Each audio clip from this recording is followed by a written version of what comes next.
Although members of the public can't join us in person tonight, our meetings remain open to the public via the live stream on our website, and I extend a warm welcome to all of you who are watching this evening.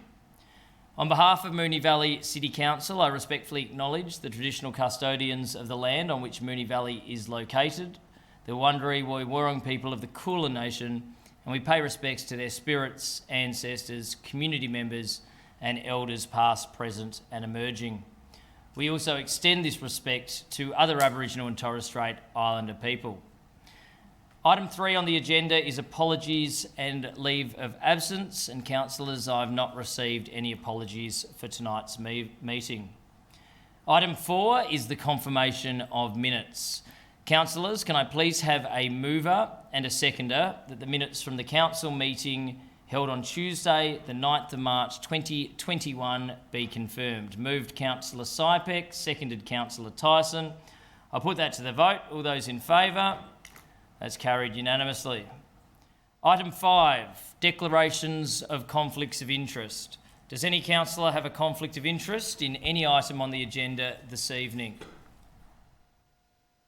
There being none, we move to item 6, presentations. Mayor, I have a declaration. Sorry, back to declarations. Yes, Councillor Sypek. I've been appointed to the Bendigo Bank as a board director. Congratulations. Thank you, Councillor Sypek. That will be minuted. Item 6, presentations. Councillors, do we have any presentations tonight? Councillor Hodgson. Thank you, Mayor. I'd just like to give a verbal presentation that on Sunday the 21st of March I attended the second annual Move Moonee Valley Triathlon with 125 keen participants of all ages and fitness levels. It was a fantastic event. I was lucky enough to be invited to start the first race, which was the kids' race.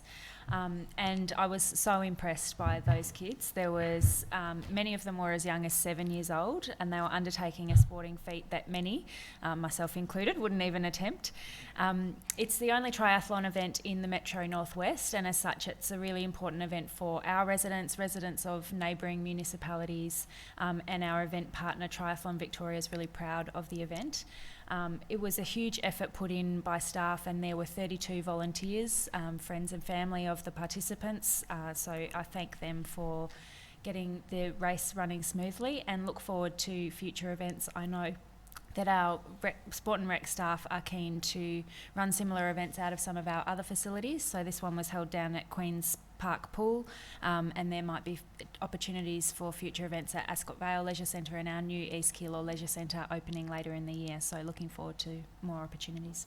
Thank you very much, Councillor Hodgson, and hopefully we can extend it to a series next financial year across all 3 facilities. That'd be fantastic.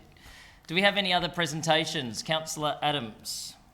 Thank you, Mayor. On Saturday, the 20th, councillors and staff, including our CEO, attended Strathmore Reserve for a state government announcement from MP Lily D'Ambrosio and our local member Danny Pearson for funding for a pocket park at Strathmore Reserve. Thanks to the state government's local parks program, it was to the value of $1.3 million. This is absolutely fantastic news for the Strathmore neighbourhood and the Strathmore community. The community at Strathmore have been fighting to protect this open space for years, so this is very exciting for this neighbourhood. Fantastic. Thank you very much, Councillor Adams, and we're very appreciative of that state government funding. Any other presentations this evening, councillors? If not, we will move to petitions and joint letters. Councillors, do we have any petitions or joint letters being tabled tonight? No, there being none, we will now move to public question time. And we have received 11 questions from members of the community for tonight's meeting. As we do not have residents in the public gallery, I propose that we move to suspend the provisions in our governance rules requiring questioners to be present in the gallery. That will enable me to read the questions that have been submitted in advance and for the CEO to read the responses. Councillors, may I please have a mover that Council resolves to temporarily suspend the public question provisions in its governance rules to allow questions from the gallery to be read by the Mayor and responses read out by the CEO for this meeting. Moved Councillor Byrne, seconded Councillor Bettio. All those in favour? That is carried unanimously. So I will now read the questions, and obviously these have been submitted and are in the words of the residents. The first question this evening is from Ian Woods, who asks, Moonee Valley City Council and thus its ratepayers have provided significant funding to FC Strathmore Split since its relocation from another municipality. In those circumstances, you would think that the club and its members would work collaboratively with council to ensure a harmonious relationship with the community. However, it is of concern to myself and other locals that attendees of FC Strathmore Split choose to ignore the council directive that cars are not to be parked on Strathmore Reserve.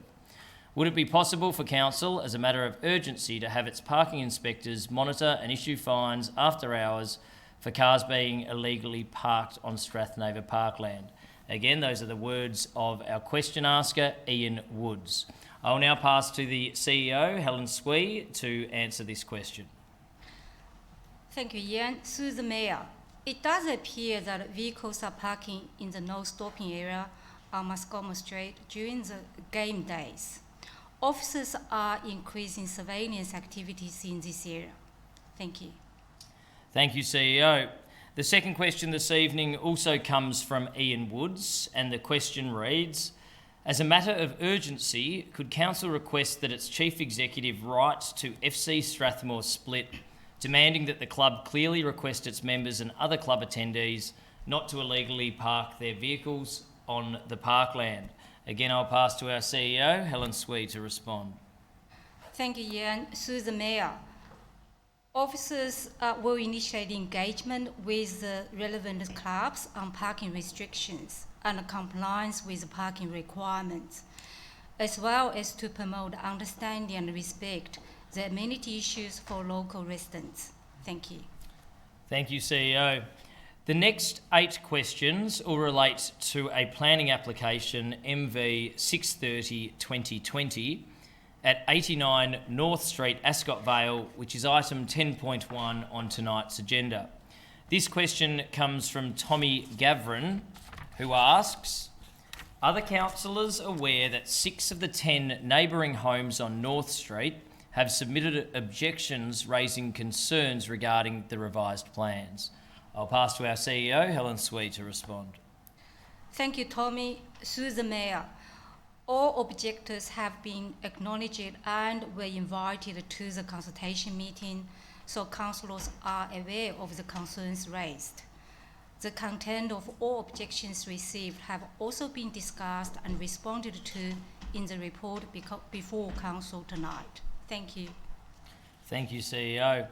The next question also comes from Tommy Gavrin, and it reads, are the councillors aware of how obtrusive and out of character the proposed dwelling will be in relation to the streetscape?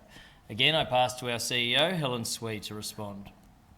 Thank you, Tommy. Through the Mayor, the application has been assessed by officers and issues including the streetscape has been addressed in the report and recommendation before council tonight. Thank you. Thank you, CEO. The 5th question this evening comes from Trent Waters, and it reads, as the site is a tiny micro-site, allotment size of 31 square metres, how in good conscience does this justify ignoring Res Code 54042, stating neighbouring boundary wall should not exceed an average of 3.2 metres?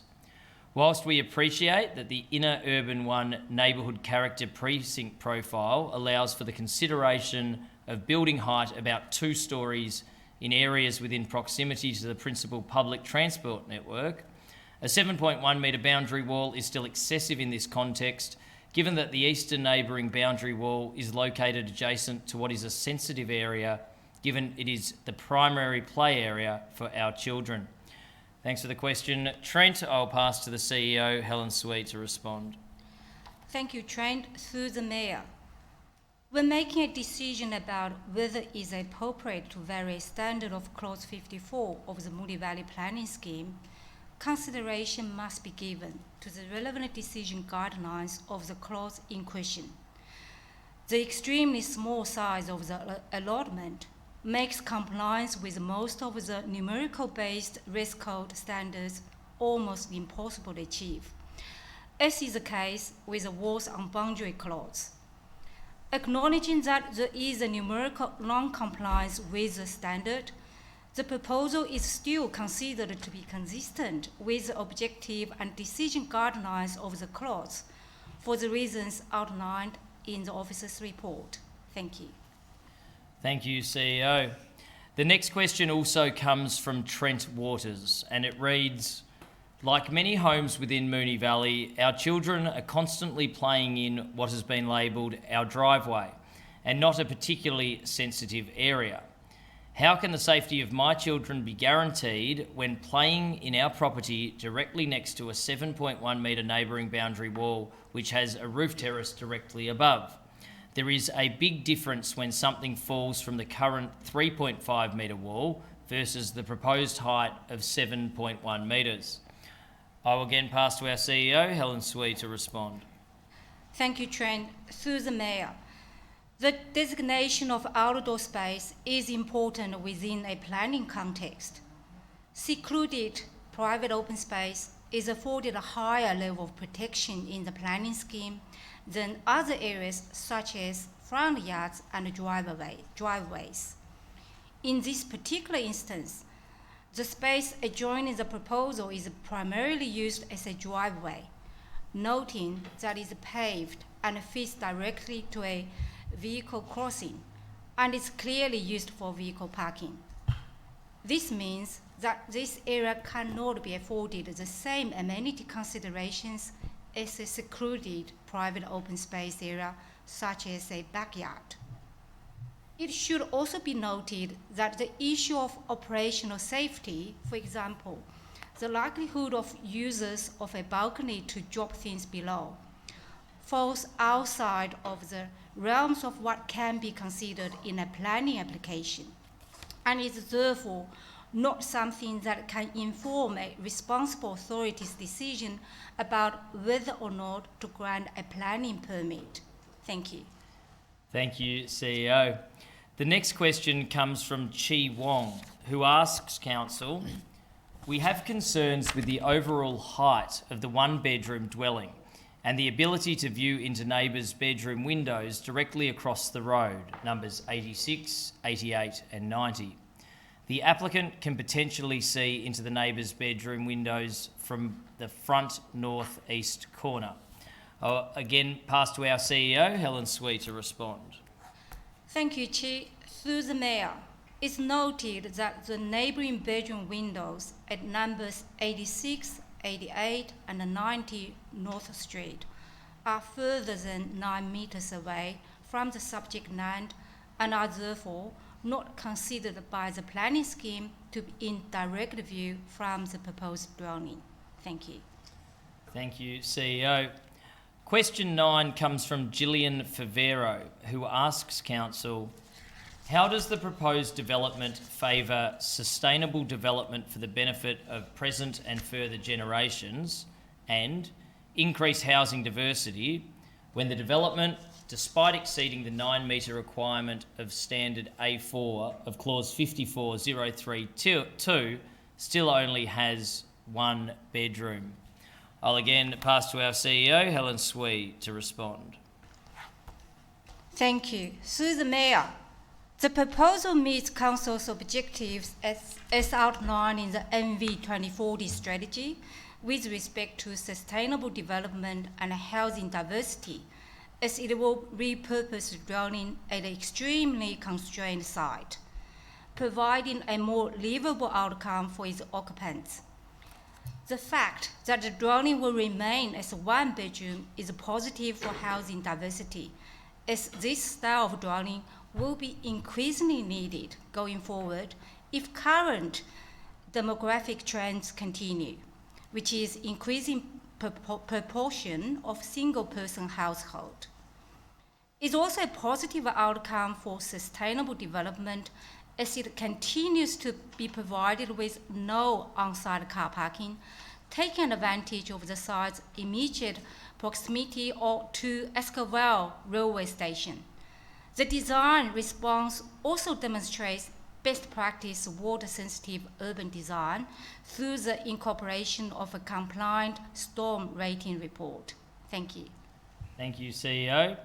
Gillian's second question reads, what consideration, such as a site visit, was undertaken into the narrowness of the street and the visual impact of the proposed bulky development?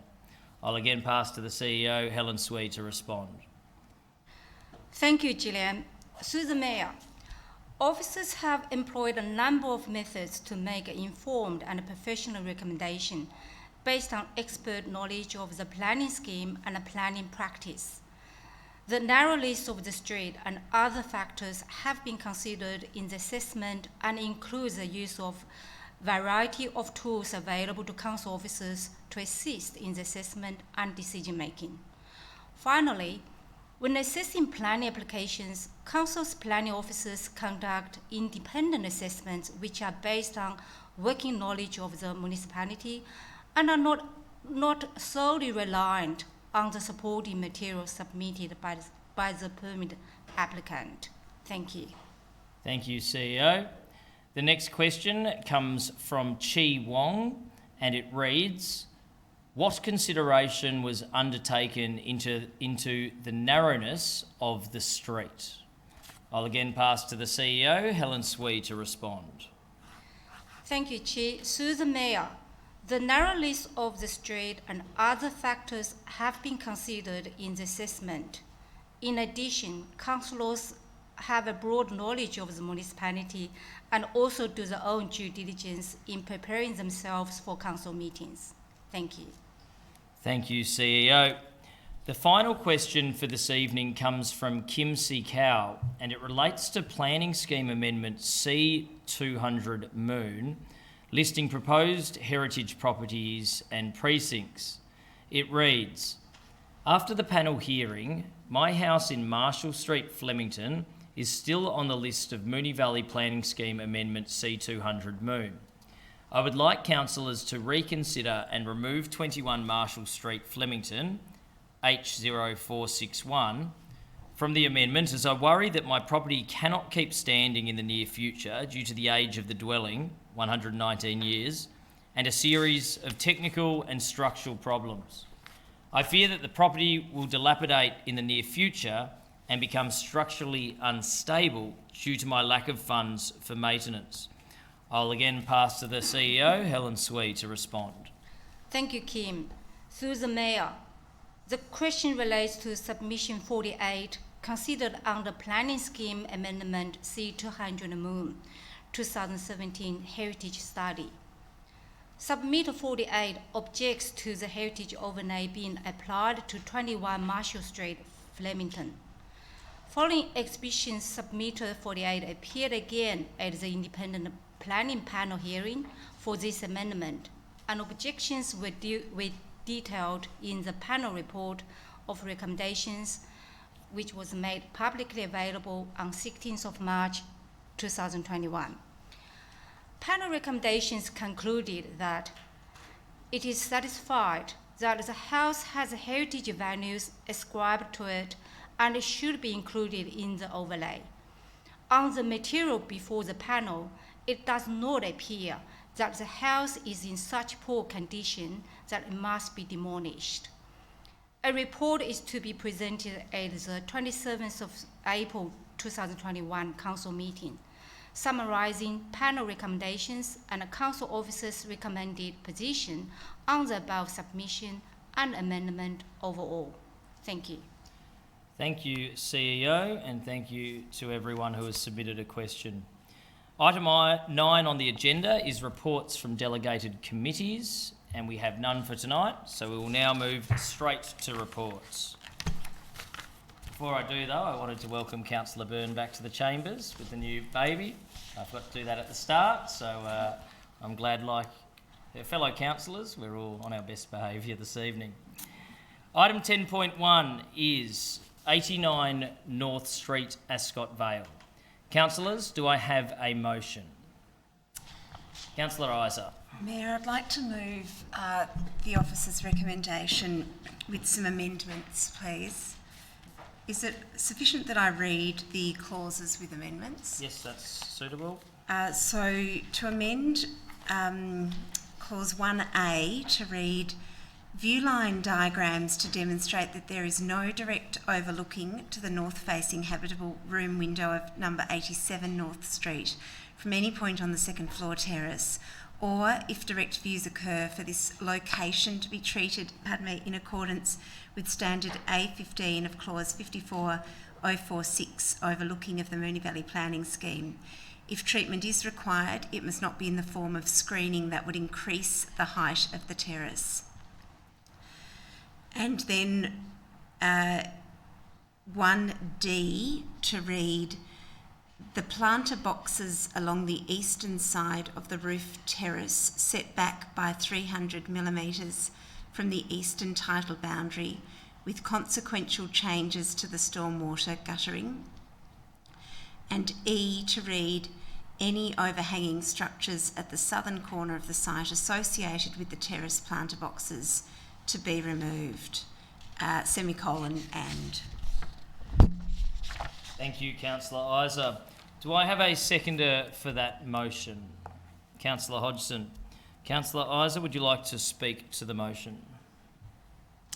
Thanks, Mayor. And I'll just begin by thanking all of the residents who've asked the questions this evening that really do turn our attention to the amenity impacts that residents are concerned about with respect to this application. And I do want to assure residents that I've certainly walked down the street and stood on the footpath and looked at the site from many angles. And while I haven't been inside the building, I've certainly been on site to try to get a feel for what this application will look like. And certainly have also read through all of the objections that people submitted to the to council, with the concerns particularly around the height of the eastern boundary wall and the overlooking that people are fearful of, particularly across the road at 86, 88 and 90 North Street. It's a bit unclear as to how this tiny site came to be, but at some point this irregular triangle of land was set aside as its own parcel to accommodate a home. And the owner is now seeking to enlarge that home to something more livable, more comfortable. And this is something of an ambitious task, which does obviously butt up against some of the Clause 54 standards that residents have alluded to. So the resulting plans do have some features that, were it not for the railway, the inner urban nature of the site and the existing 100% land coverage and the existing 3 to 5 metre wall on the boundary, would not be tolerated. And so I do appreciate that sense of frustration from residents. The situation is, though, that these features do exist, and so already Clause 54 is not complied with in the way that this site is currently inhabited and constructed. And so in that context, it's difficult to then impose Clause 54 afresh. And we have to work with the site as it is, and the planners have assessed the new dwelling as continuing some of these more normally irregular components, such as the wall on the boundary and the zero setback and the 100% coverage of the site. Now, the neighbours next door, and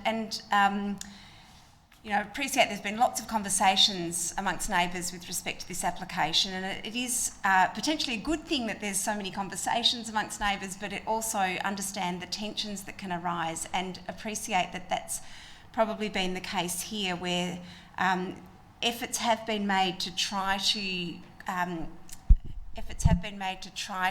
compromise and reach a solution, and probably people's frustrations have been tested. There was a concern about the eastern wall that sits in the amended plans at 7.3 or somewhere between 7.1 and 3. I think 7.1 was mentioned, I had 7.3. At the potential for any overlooking from that top roof. So the amendment that I've moved to the officer's recommendation seeks to push the planter boxes, which are 60 centimetres, and so that's an additional 60 centimetres that we can push back out of that 7.3 to bring it down to 6.7 metres. And so that's the first amendment that I read. That's the second amendment that I read tonight.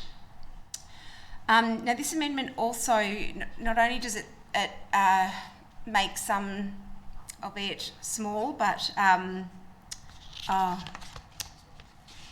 sorry, Mayor. You're right. You've still got 20 seconds left. And I've just been alerted by governance that I didn't read. I was just trying to flag that with Councillor Hodgson. Perhaps someone might like to move an amendment to my motion when I've finished. Thank you. Sorry. Thank you. Apologies. So, in moving the planter boxes, seeking to adjust the height of the wall by that 60 centimetres. This also serves to push back the space on the top roof and hopefully address some of the potential overlooking. There is the first amendment that Isa, we're just 5 minutes up, so I'll just... Could I please have an extension in time? I'm so 30 sorry. 30 seconds, please. Will hopefully, by pushing the planter boxes back, create some extra protection against the overlooking.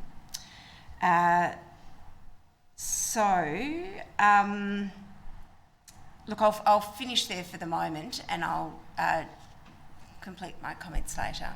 Thank you. Thank you, Councillor Isa. Councillor Hodgson, do you wish to speak to the motion? Thank you, Mayor. Look, I think Councillor Isa's really covered a lot about what is unique about this site, and I too have been down to North Street, and I think in addition to this part of North Street being quite unique in its narrowness, this particular site on North Street is unique again. And the design of this home is very innovative, and I think it's found some very creative solutions to the challenges that the uniqueness of the site poses. So I can certainly appreciate the concerns of the objectors, and I think considerable effort has gone into the original design and also the amended plans to create a livable space while respecting some of those sensitivities of scale, in particular making sure that the majority of the height of the recessed second level is concentrated along the rail corridor boundary rather than the sensitive interface with the neighbouring residents, with the southern corner also sloped downwards to minimise the height at that point, which is closer to the neighbouring private open space.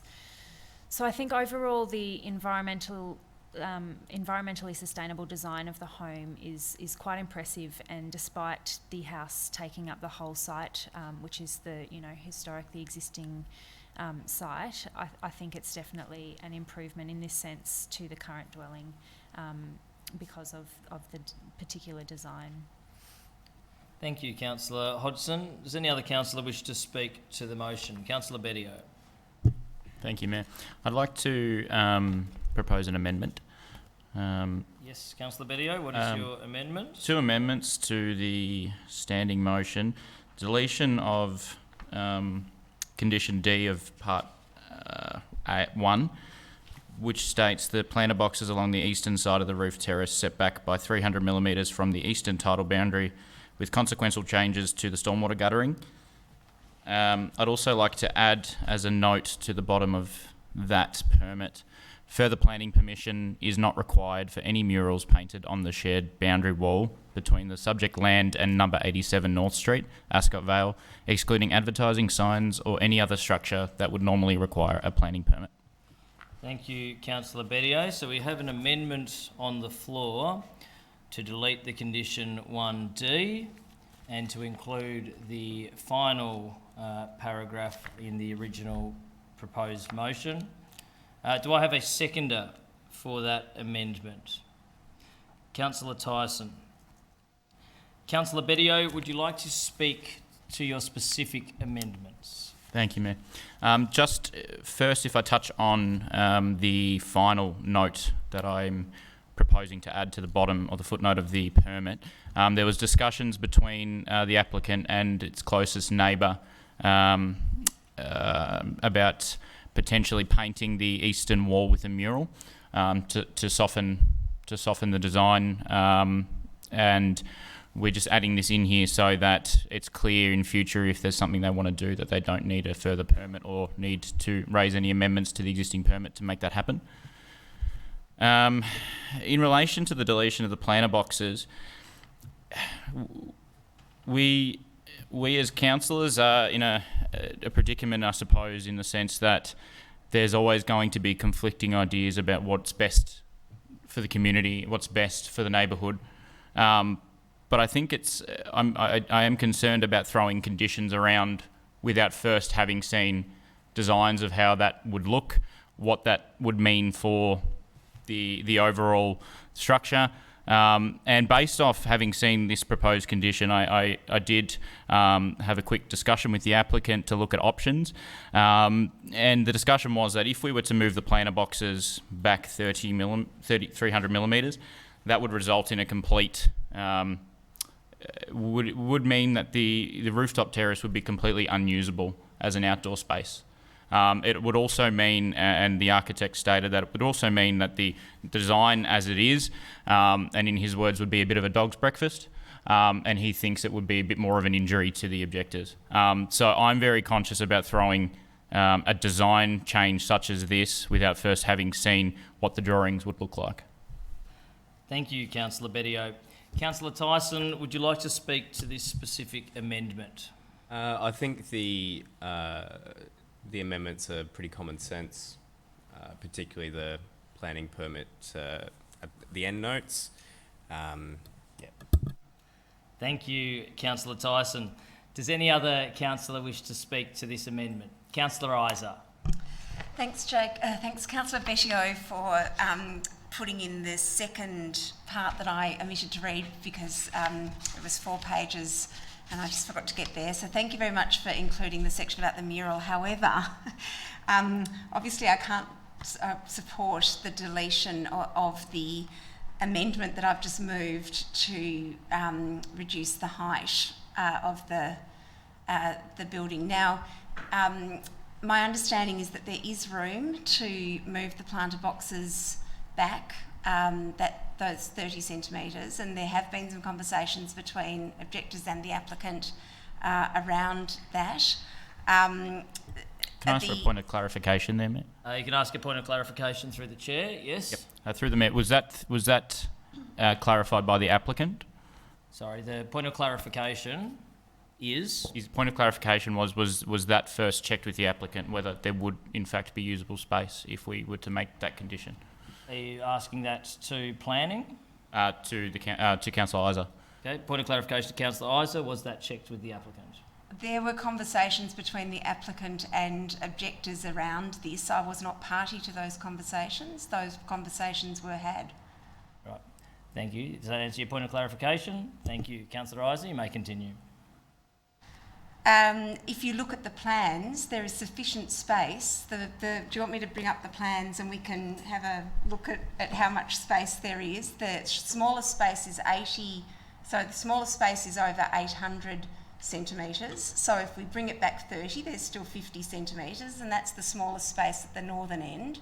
It then expands out to, I don't have the measurements in front of me, but if it's a critical importance, we should be looking at those and do you want me to look that up now? I'm can pull it up. I think it's about 2 metres. Where are the plans? Do you want to check that with Councillor Isa, you should be asking questions of another councillor. You have the floor, so you've got 1:20 remaining. Okay. So there is sufficient room on the roof terrace to move the planter boxes back 300 centimetres. The space increases from 800 centimetres to around 2 metres. I don't have the precise measurement before me at the moment. Additionally, the clause that has been inserted by the officers requires a treatment should there be any overlooking, which means that there may need to be something such as the planter boxes being pushed back further, because in pushing back the planter boxes further, that does decrease the likelihood of there being any overlooking.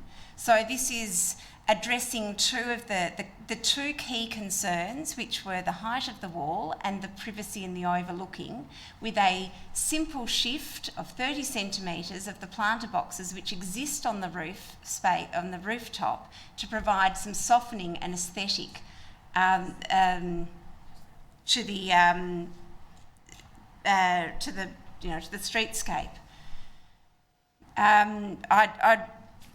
It's certainly not doing things on the fly. These things have been discussed for weeks amongst people who have been engaged in this particular application. Your time has expired. Councillor Isa, your time has expired. Does any other councillor wish to speak to this specific amendment? Councillor Byrne. Mayor, this is more a point of clarification. Just in terms of our meeting procedures, 28.3 is an amendment must not be directly opposite to the motion. I'm just in terms of a point of clarification, it's obviously been moved. I'm not sure if there's anything. My chairing is that contrary to the motion would be to refuse the application through an amendment. In this particular instance, we are just discussing conditions, but the intent is still to approve the application. Right, thank you, Mayor. Do you wish to speak to the amendment at all? Thank you, Councillor Byrne. Or does any other councillor wish to speak to this specific amendment? Councillor Hodgson. Thank you, Mayor. I think I just wanted to make the point again that we're speaking about a very small site, and that small distances are somewhat larger in their impact than on other sites of a greater size. And in saying that, I don't know exactly what I'm trying to signal to my fellow councillors there, but just to say, 30 centimetres, it does make a difference to the private open space on the roof, but equally it does make a significant difference to the adjoining driveway. So I think from both aspects, from the roof and from the driveway next to the wall, which is either 7.3 or 6.7 metres, this small, distance actually, it will have an impact. Thank you, Councillor Hodgson. Does any other councillor wish to speak to this specific amendment? If not, Councillor Bedio, would you like to close? Just speaking specifically to the amendment only. Thank you, Mayor. Just touching on a comment from Councillor Isa as well.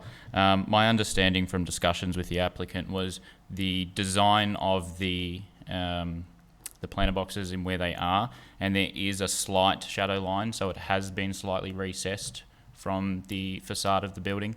It's a different material, so it will look like a different composition, so it's not necessarily one large bulk. But also the design of the planter box as it is was designed to ensure full compliance with sight lines, to ensure there is no overlooking. In moving the planter boxes, there would need to be a reassessment, is my understanding of the overlooking diagrams. I again want to state that I have serious concerns about putting forward conditions based on hearsay of objectors as opposed to speaking to the applicant, when it could have significant effect, on the overall outcome of the building. Thank you, Councillor Bedio. So I will put the specific amendment to the vote. All those in favour of the amendment? Councillor Adams, Councillor Bedio, Councillor Nation, Councillor Sypek, Councillor Tyson. Those against? Councillor Byrne, Councillor Hodgson, Councillor Isa, Councillor Sharp. That amendment is carried. So we now revert to the substantive motion. At this stage, I have Councillor Isa as the mover, Councillor Hodgson as the seconder, having spoken to the motion. Does any other councillor wish to speak to the substantive motion? If not, Councillor Isa, would you like to close debate? Thank you, Mayor. Well, obviously now I won't be supporting the motion that I've moved. Just to clarify, my understanding was not based on... my understanding was through some correspondence, and I guess I'm a bit disappointed that there's sort of been aspersions cast on information that I've sought and gathered, and I've put forward information that I believe to be correct, that I've sourced through the means that we have at Council to seek information from our officers and the conversations that we have. And so I guess I'm disappointed that that's been undermined somewhat. The information that I had was that there were some conversations that took place around setting back the planter boxes, and that there was a feeling that it wasn't a good idea to amend plans, to put in further amendments to plans, and that it would be up to councillors to seek any further amendments, which I've done. I also just want to correct a statement there that the condition from the officers is that some further view line diagrams are completed. So whether or not the planter boxes are set back or not, further view line diagrams have to be completed. So look, I was going to say earlier that I know that this application has caused residents and neighbours some angst, and it's always really sad to see that our planning processes are geared towards adversarial outcomes more than mediated outcomes. And that I was really trying to bend the process more towards compromise and conciliation in an effort to reduce neighbourly conflict and restore some degree of community in these situations. Councillor Isa, your time for your right of reply is finished. I'd like to seek an extension, please, Mayor. Noting I gave you an extension initially, I'll give you 30 seconds. Thank you. Look, I know this has been a challenge for the residents of North Street, and I'm really disappointed that the compromise outcome that I've been talking about with my colleagues for over a week now is not looking to be successful, and I know that the residents in the street will be really disappointed by that. And I think it's a real disappointment when we can have an opportunity to seek compromise and conciliation, that as councillors we don't do everything we can to bring about those outcomes. Thank you, Councillor Isa. I will put that to the vote. All those in favour? Councillor Adams, Councillor Bedio, Councillor Hodgson, Councillor Sypek, Councillor Tyson. Those against? Councillor Byrne, Councillor Nation, Councillor Isa, Councillor Sharp. That motion is carried. Item 10.2 on tonight's agenda is 24 Steele Street, Moonee Ponds. Councillors, do I have a motion? Councillor Hodgson.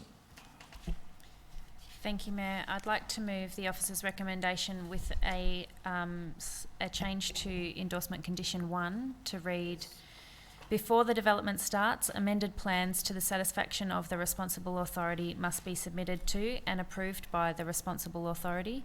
The amended plans must be drawn to scale with dimensions and be in an electronic format. The amended plans must be generally in accordance with the plans submitted and assessed with the application, but modified to show (A) the the overall height of the built form reduced by 100 millimetres, and B, the provision of screen planting within the west and southern tidal boundaries. When approved, these plans will be endorsed and will form part of this permit. Thank you, Councillor Hodgson. Do I have a seconder for that motion? Councillor Bedio. Councillor Hodgson, would you like to speak to your motion? Thank you, Mayor. Look, I know there have been some issues with this application that have been discussed between applicant and objectors, and I believe there are some small ways that we can reach a compromised outcome. And for this reason, my alternative motion includes some minor conditions to address some of the key concerns, being the visual bulk and height of the addition.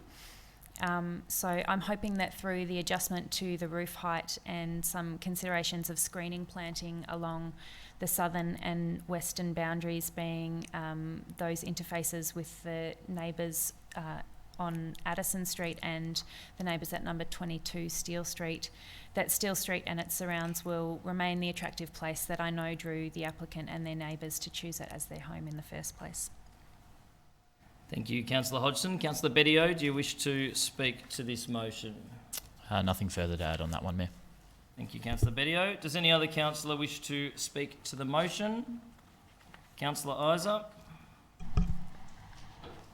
So, Steele Street, the application is triggered, or the permit application is triggered because of the heritage. So it's unfortunately only the heritage that we can turn our mind to with respect to a decision on this. And because of the way that the Steele Street property roof lines are constructed, the proposed addition is sort of sufficiently set back and protected by those roof lines. The visual bulk that may ordinarily present some issues with respect to heritage are not as fatal to this particular application. There is one thing that really troubles me though, and I guess I'm a bit undecided as to how to quite deal with this, and that is that in our heritage guidelines on page 17, 2.5.1, it reads, for all rear additions, the importance of the backyard scape, how it contributes to the setting of the place, and how the proposed addition will impact on it will be taken into account. New design should retain sufficient space to the rear to preserve a backyard that collectively forms the traditional backyard scape typical of many precincts. Backyards are, in essence, spatial distances between built form that are a crucial element in shaping the particular character of the precinct. So this this particular application leaves no backyard at the rear. Now, Councillor Hodgson has sought some really good amendments to the motion for the screen planting and the height of the roof. I'm really troubled by the absence of the back garden and the specific articulation of that within our heritage guidelines. So I am a little bit unsure as to exactly how to respond to this particular application. So I might just see if anyone else has a contribution to debate. Thank you, Councillor Isa. Does any other councillor wish to speak to this motion? Councillor Hodgson, do you wish to close debate? Thank you, Mayor, and thank you, Councillor Isa, for raising that. I know that the plans for Steele Street show sufficient backyard space to provide that landscaping that I've mentioned will now form part of the endorsement conditions to provide screen planting, and that the other private open space that the plans provide for is in the form of a courtyard, so not strictly backyard space as indicated in the heritage guidelines. So I thank Councillor Isa for her attention to that. I think my reading of the officer's recommendation is that that guideline was taken into consideration and the design was considered acceptable. Thank you, Councillor Hodgson. We'll put that to the vote. All those in favour? Councillor Adams, Councillor Bedio, Councillor Hodgson, Councillor Isa, Councillor Sharp, Councillor Sypek, Councillor Tyson. Those against? Councillor Byrne, Councillor Nation. That motion is carried. Item 10.3 on tonight's agenda is 12 Monash Street, Ascot Vale. Councillors, do I have a motion? Councillor Isa. So I'd like to move an alternative, if I may, Mayor. Please do. The Council issue a refusal to grant a permit in relation to planning permit application number MV/262/2020 for the demolition of a shed and garage, partial demolition of an existing dwelling, construction of alterations and additions, veranda and swimming pool within a heritage overlay area on the following grounds. 1. The proposal fails to respond to the objectives of Clause 2.034, Built Environment and Heritage of the Moonee Valley Planning Scheme, as the proposal detracts from the heritage significance of the area. 2. The proposal fails to respond to Clause 15, Built Environment and Heritage, and Clause 15.03(1)(l), Heritage Conservation of the Moonee Valley Planning Scheme, as the proposal introduces excessive levels of visual bulk which adversely impacts the heritage place and is inconsistent with the City of Moonee Valley Heritage Guidelines, Moonee Valley City Council 2016. The proposal does not satisfactorily respond to the decision guidelines of Clause 43.01, Heritage Overlay, Schedule 20 of the Moonee Valley Planning Scheme as A. The location, bulk, form or appearance of the proposed extension will adversely affect the significance of the heritage place. B. The location, bulk, form and appearance of the proposed building is in keeping with the character and appearance of adjacent buildings and the heritage place. And C. The proposed works will adversely affect the significance, character or appearance of the heritage place. Thank you, Councillor Isa. Do I have a seconder for that motion? Councillor Bedio. Councillor Isa, would you like to speak to your motion? I would, Mayor, and I might just have to preempt a small extension. A resident submitted some questions on this particular application but missed the deadline yesterday, and so I said that I would at least read her questions aloud, even though they won't receive an answer, but it will eat into the time that I've got to speak. 5 minutes. I've already granted 2 extensions of time, so please include it in your 5 minutes. In which case I will try and read them at the end if I've got time, and I apologise to the resident to whom I made that commitment and I'm able to meet that commitment. So this particular application is in Monash Street. It's very similar to Steele Street. It is a rear extension in a heritage overlay where the heritage overlay is the only trigger for the application. Now, Clause 43.01(8) of our planning scheme refers to our decisions around heritage turning on whether the location, bulk, form and appearance of the proposed building will have an adverse effect on the significance of the place and surrounds. And from our heritage guidelines, the additions must not affect the character and appearance of the heritage building, and the first principle is to understand and respect the character scale of the heritage building. Large new additions that overwhelm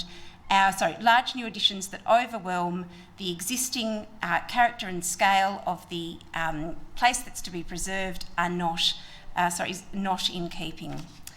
Sorry, there's a typo in the proposed motion. 3B should read is not in keeping. Sorry, governance. It's just a typo, that's noted. Now, the precinct guidelines for this particular precinct are really important. This particular precinct, Heritage Overlay 20 in Monash Street, says that additions should be largely limited to the ground floor. Additions should be hidden from the street. The potential for a second-storey addition will be dictated by the scale, shape and ridge line of the heritage house. This particular proposal is not limited to the ground floor. It's not hidden from the street, and it overwhelms in its shape and style and its flat roof line that's in contrast to the ridge line of the heritage house. It does not comply with the design framework of the particular heritage overlay. Furthermore, the heritage overlay states that existing materials such as weatherboards, brick chimneys, corrugated galvanised iron roofs or unglazed or glazed terracotta roofs or stucco render should be incorporated into the palette of the new built form. Compatible new materials may be considered, however, it is the materials of the existing precinct that are preferred. And again, this application does not comply with the specific guidelines that are articulated in our own document. So it's really frustrating, I think, where we get a planning report that says an application is compliant and with our heritage guidelines, and when we turn back to the guidelines, there's clearly some discrepancies that can't be reconciled. Now, these issues are not new in Moonee, and they won't be new as we do the increased heritage studies. There will be more and more of these applications where we're trying to marry architectural innovation with what exists in our heritage design guidelines. So perhaps we need to pay some really close attention to that. We've had 2 applications in recent times, one in Dover Street and then one in Lucknow Street. In Dover Street, the council approved a very similar application. It was overturned at VCAT. VCAT said that this type of application was visually dominant and did not achieve these guidelines set out by the council. In the application in Lucknow Street, the decision was different, but the decision was different because the addition was the same colour, white, as the existing building. It was set in from the side, so it was not nearly as visually dominant, and it was significantly recessed. So we've had recently some decisions at VCAT that give us, I think, some really good guidance as to how these guidelines are interpreted. And I do think that this sits between the two, but is closer to the Dover Street application that VCAT refused. Thank you. Thank you, Councillor Isa. Councillor Bedio, do you wish to speak to this motion? Nothing further to add, Mayor. Thank you, Councillor Bedio. Does any other councillor wish to speak to this motion? If not, Councillor Isa, would you like to close debate? I'll just close by reading the 2 questions from the resident who missed the deadline. Question 1, I'd like to ask the councillors to review the number of planning applications submitted and executed in Monash Street over the past 2 years. I'd like them to compare the number of objections submitted by local residents for all these renovations versus the 17 plus objections they have received for this extension. This would clearly indicate that the local residents highly object to this bulky, oversized design sitting outside the heritage scale, even though it may fit within the building envelope. And question 2, the 17 objections submitted by local residents have chosen to purchase homes in Monash Street due to the character of the neighbourhood and its heritage listing. When purchasing a home, buyers are fully aware of the heritage overlays and the restrictions that apply. They select heritage streets for this reason, and if you review all of the buildings in this entire street, you will clearly see the considered approach that's been taken to date. If these plans are approved, it is in direct contrast to all other renovations and improvements that have taken place. We welcome contemporary design, however, these should not dominate the streetscape. Will councillors take the time to visit the street and see for themselves? Thank you, Councillor Isa. I'll put that to the vote. All those in favour? Councillor Adams, Councillor Bedio, Councillor Byrne, Councillor Hodgson, Councillor Nation, Councillor Isa, Councillor Sypek. Those against? Councillor Sharp, Councillor Tyson. That item is carried. Item 10.4 on tonight's agenda is 13 Brosnan Crescent, Strathmore. Do I have a motion?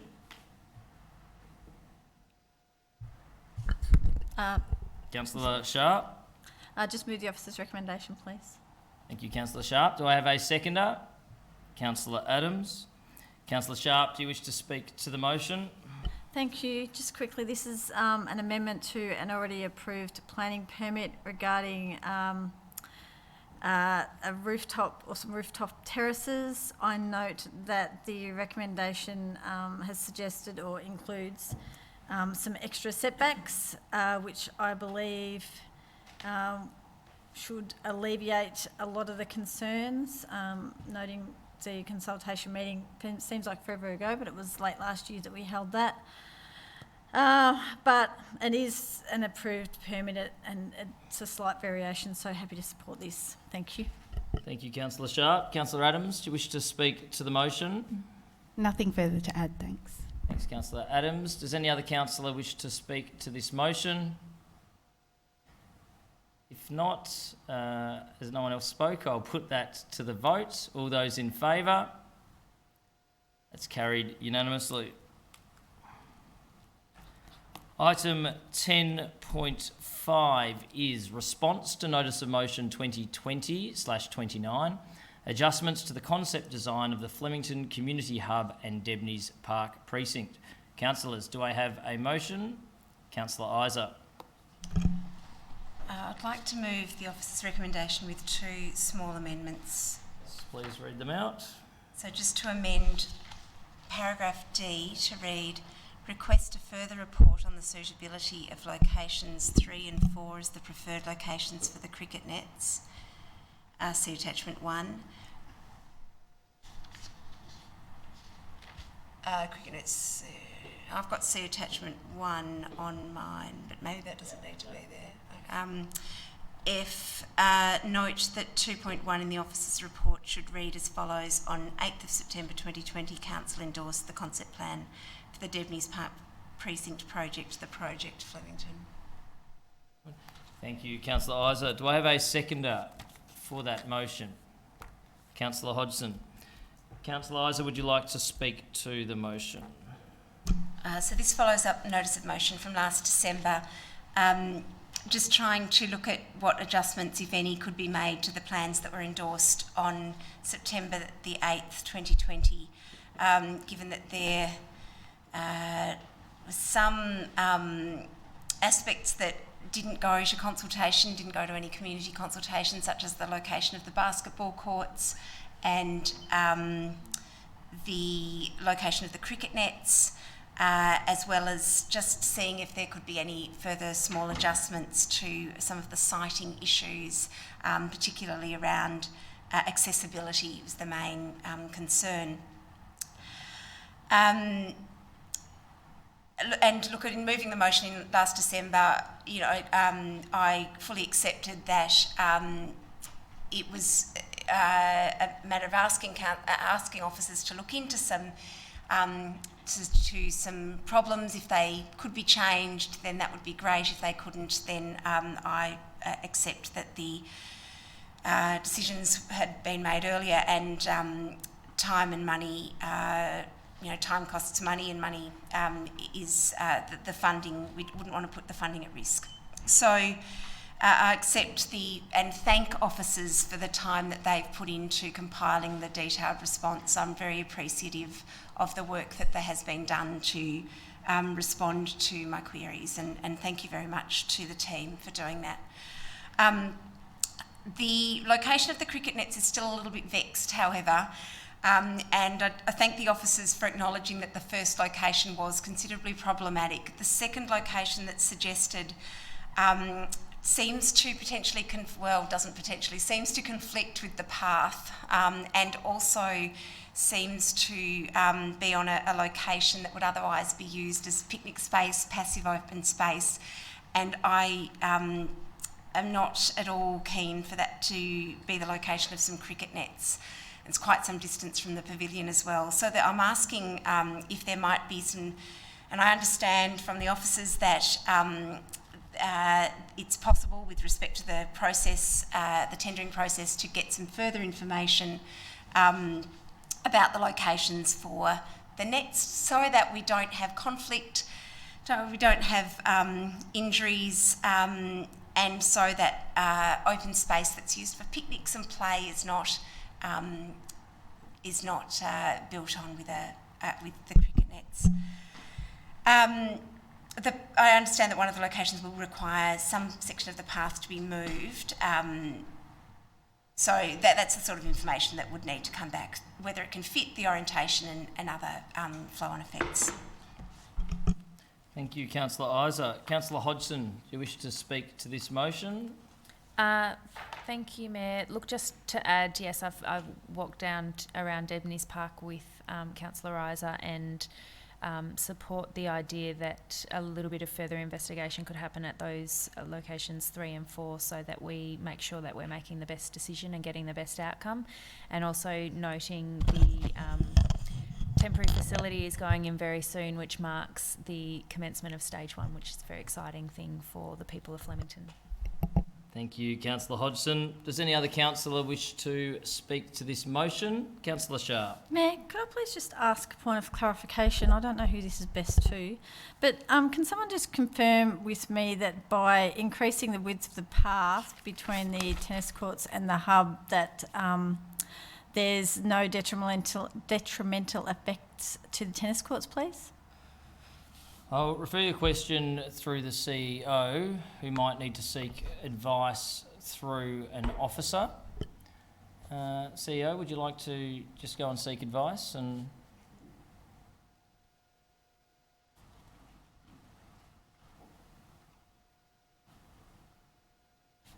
so we won't adjourn the meeting. We'll just give the CEO a minute to seek advice on this point of clarification. That increasing the width of the path does not have a detrimental impact on the tennis courts.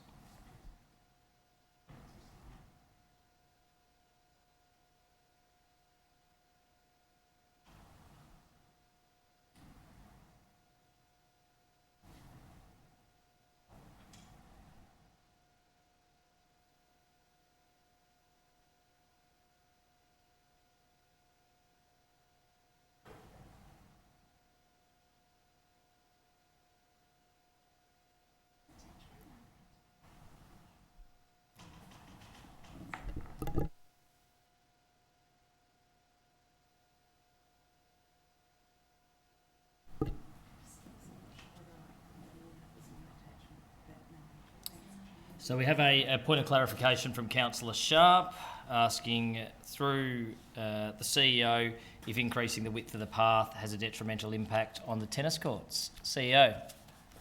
Thank you, Susan Mayor. The increase of the width doesn't impact on the tennis court itself. It may impact on the fence of the tennis court, so it's not detrimental. Thank you. Thank you, CEO. Thank you, Director. Thank you, Councillor Sharp. Councillor Sharp, did you wish to speak further to this motion? Does any other councillor wish to speak to this motion? If not, Councillor Isa, would you like to close? That's my understanding too, Councillor Sharp, is that the tennis courts have quite a big berth either end of them, and I'm not sure exactly what allowance needs to be made, but the advice that's come back is that there's sufficient to allow for some reduction of that. That's all. Thank you. Thank you, Councillor Isa. I will put that to the vote. All those in favour?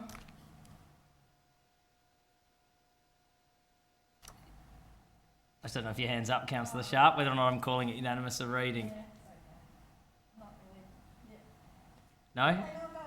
Oh, Councillor, sorry, I just couldn't tell. Councillor Adams, Councillor Bedio, Councillor Byrne, Councillor Hodgson, Councillor Nation, Councillor Isa, Councillor Seifert, Councillor Tyson. Those against? Councillor Sharp. That motion is carried. Report 10.6 on tonight's agenda is response to notice of motion 2020-24. Lagunaria Pattersonia street trees. Councillors, do I have a motion? Councillor Sharp. Thank you, Mayor. If I could please read an alternate motion. Yes, please present it. That the council resolves to A, bring forward the replacement of existing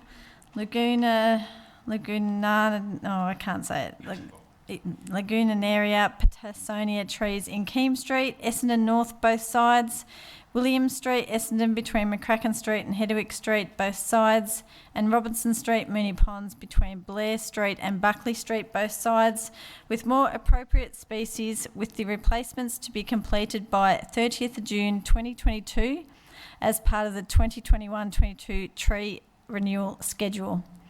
B, retain other existing Lagunaria Patersonia trees for the remainder of their safe, useful life, except in brackets, except if council is alerted to resident health issues relating to a particular tree, end of brackets, and then transition to a suitable species when they are due for replacement.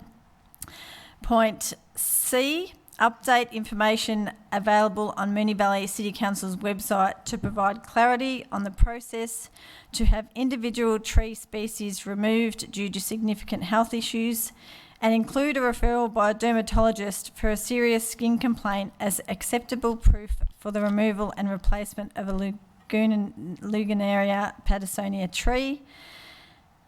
D, note that officers will review Council's policy decision in relation to Lagunaria Patersonia trees where scientific evidence becomes available and continue to monitor the industry approach.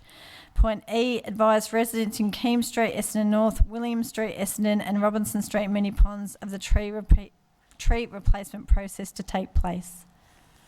Thank you. Mr Mayor, can I just have a point of clarification? I'll just grab a seconder and then straight... I'll second that. Okay, Councillor Sypek. But I'd just like a point of clarification. Yes, what is your point of clarification? This tree, just for clarification, is this the Ichibom tree or the Melaleuca that we're talking about? I believe it is the Ichibom tree from, and I'm getting a nod from the relevant director, the Ichibom tree. Thank you for your point of clarification, and I've got Councillor Sypek as seconding the motion. Councillor Sharp, would you like to speak to the motion? Yes, thank you. This motion came about after a number of residents contacted me over probably the last 6 months regarding issues that they had with trees outside their home. Basically, the Ichibom trees can create severe skin irritation, particularly in kids, but certainly, certainly in adults as well. Some of the descriptions that I've had on emails has been that the little splinters from the bomb thingies on the tree, it gets in absolutely everything, including washing on the line. If you have chairs outside, you can't sit on the chairs. So they can be extremely problematic, and when combined with that, if your child can't sit down or can't go out in the backyard because he or she gets little splinters in them from these trees, which then creates skin irritation and sort of like can be a skin sort of allergy, they are just proven to be completely problematic. I did speak to a resident yesterday who had contacted me a little while ago. He was ready to go a lot further with council and had a solicitor's letter ready to go based on his concerns about the process to date, because obviously he hasn't had any luck with getting the tree removed and had received conflicting information along the way. So I've tried to tighten up the process as much as could possibly can without being too prescriptive, but basically these trees that have nominated here in these streets are causing our residents a lot of grief, and I am hopeful that councillors can see fit to support this notice of motion, and hopefully over the next number of years we can get rid of all these trees, because aside from the skin conditions that they create, they certainly do create a lot of mess as well. So I'll leave it there. Thank you. Thank you, Councillor Sharp. Councillor Sypek, do you wish to speak to the motion? Yes, thank you, Mayor. I think this will be I think this is a win-win situation for council, for the environment and for the community. We can replace these trees with probably better trees that will produce bigger and better canopies and will create a better environmental impact and an environmental footprint for the city of Moonee Valley. So I look forward to having a win-win-win for Moonee Valley and for the community. Thank you, Councillor Sypek. Does any other councillor wish to speak to this motion? Councillor Isa? Mayor, can I just ask how many trees point A is referring to, please? So a point of clarification through the CEO to the relevant director.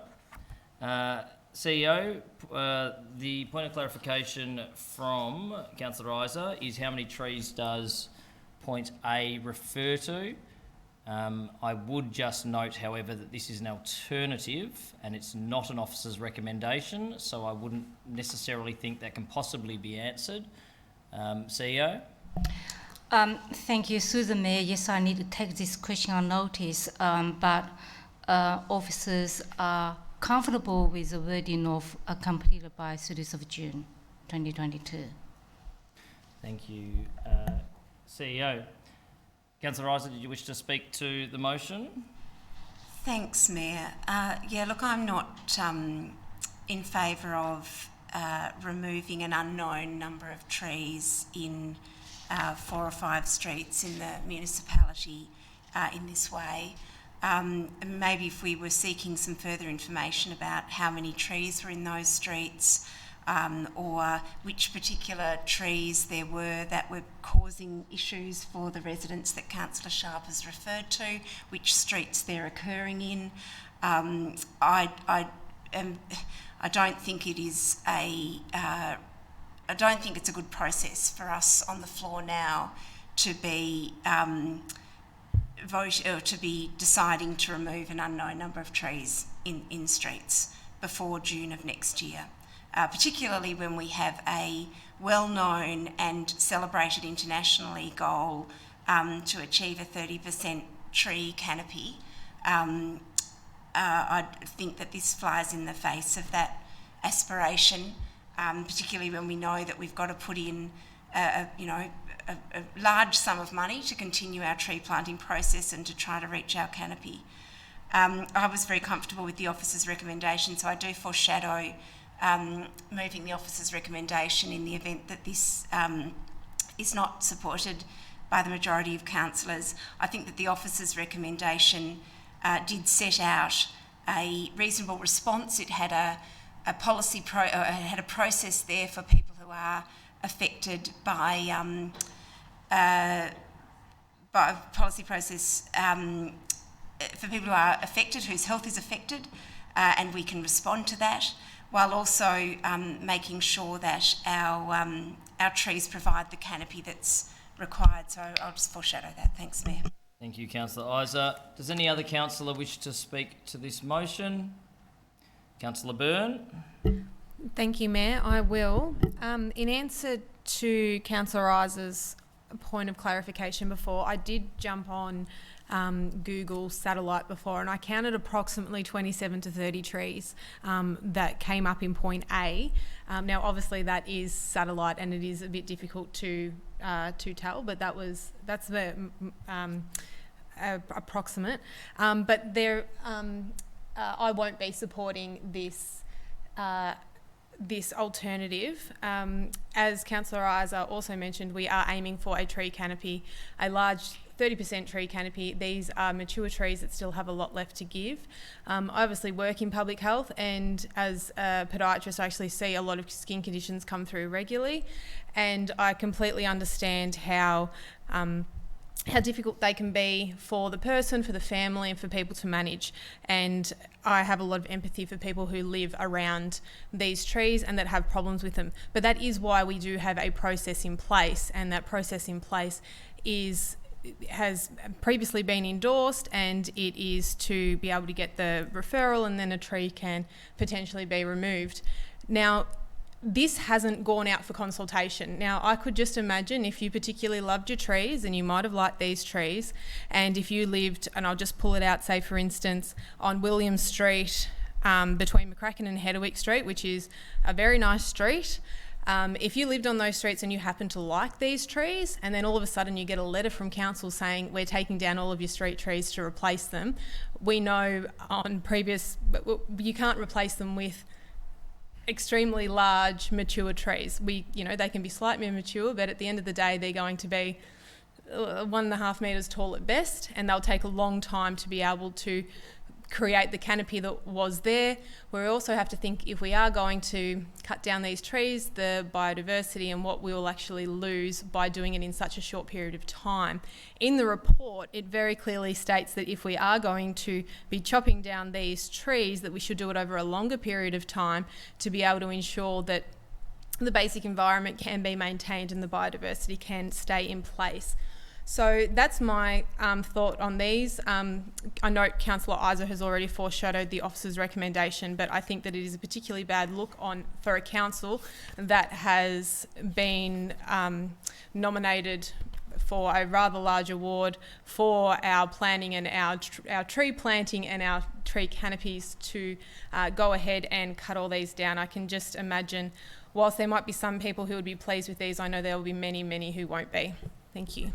Thank you, Councillor Byrne. Does any other councillor wish to speak to this motion?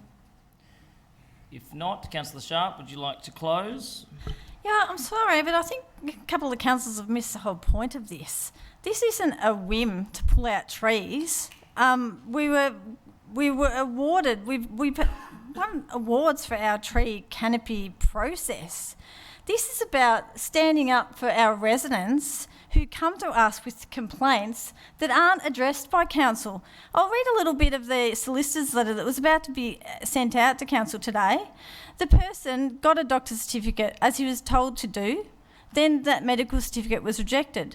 He was advised to get a dermatologist report, which he did. Then that was rejected. Then he was told he had to go and get an allergist with $500-600 and 6-month wait. Now, and the trees don't cause an allergy. The trees cause a skin condition, which is completely different from an allergy. So this is not a whim. This is about helping our residents that have no voice of their own. We are elected to represent them. At the moment, there's a number of Pattersonia trees in Essendon. I'm not sure how many are in Rosehill Ward or Moonee Ward. But aside from that, this isn't a left-of-field idea. This is an issue that has been raised with a number of us. So, and it's, sometimes I just throw my hands in the air, truly. To say that, it's all about tree canopy, we're not going to be leaving the nature strips bare. We're going to be replanting them. No one likes these trees. Go down the streets in Essendon, have a look. If you had a child that had a skin complaint because of one of these trees, my God, you'd be doing everything you could to get on to your councillors to ask them for help. So that's what I'm doing, and I would hope the councillors can support it. Thank you, Councillor Sharp. I'll put that to the vote. All those in favour? Councillor Adams, Councillor Bedio, Councillor Nation, Councillor Sharp, Councillor Sypek, Councillor Tyson. Those against? Councillor Byrne, Councillor Hodgson, Councillor Isa. That motion is carried. Move to item 11, notices of motion. And councillors, we have 2 notices of motion this evening. I will now call on Councillor Byrne to present her notice of motion 2021-10, titled Virtual Meetings. Councillor Byrne. Thank you, Mayor. I would like to move that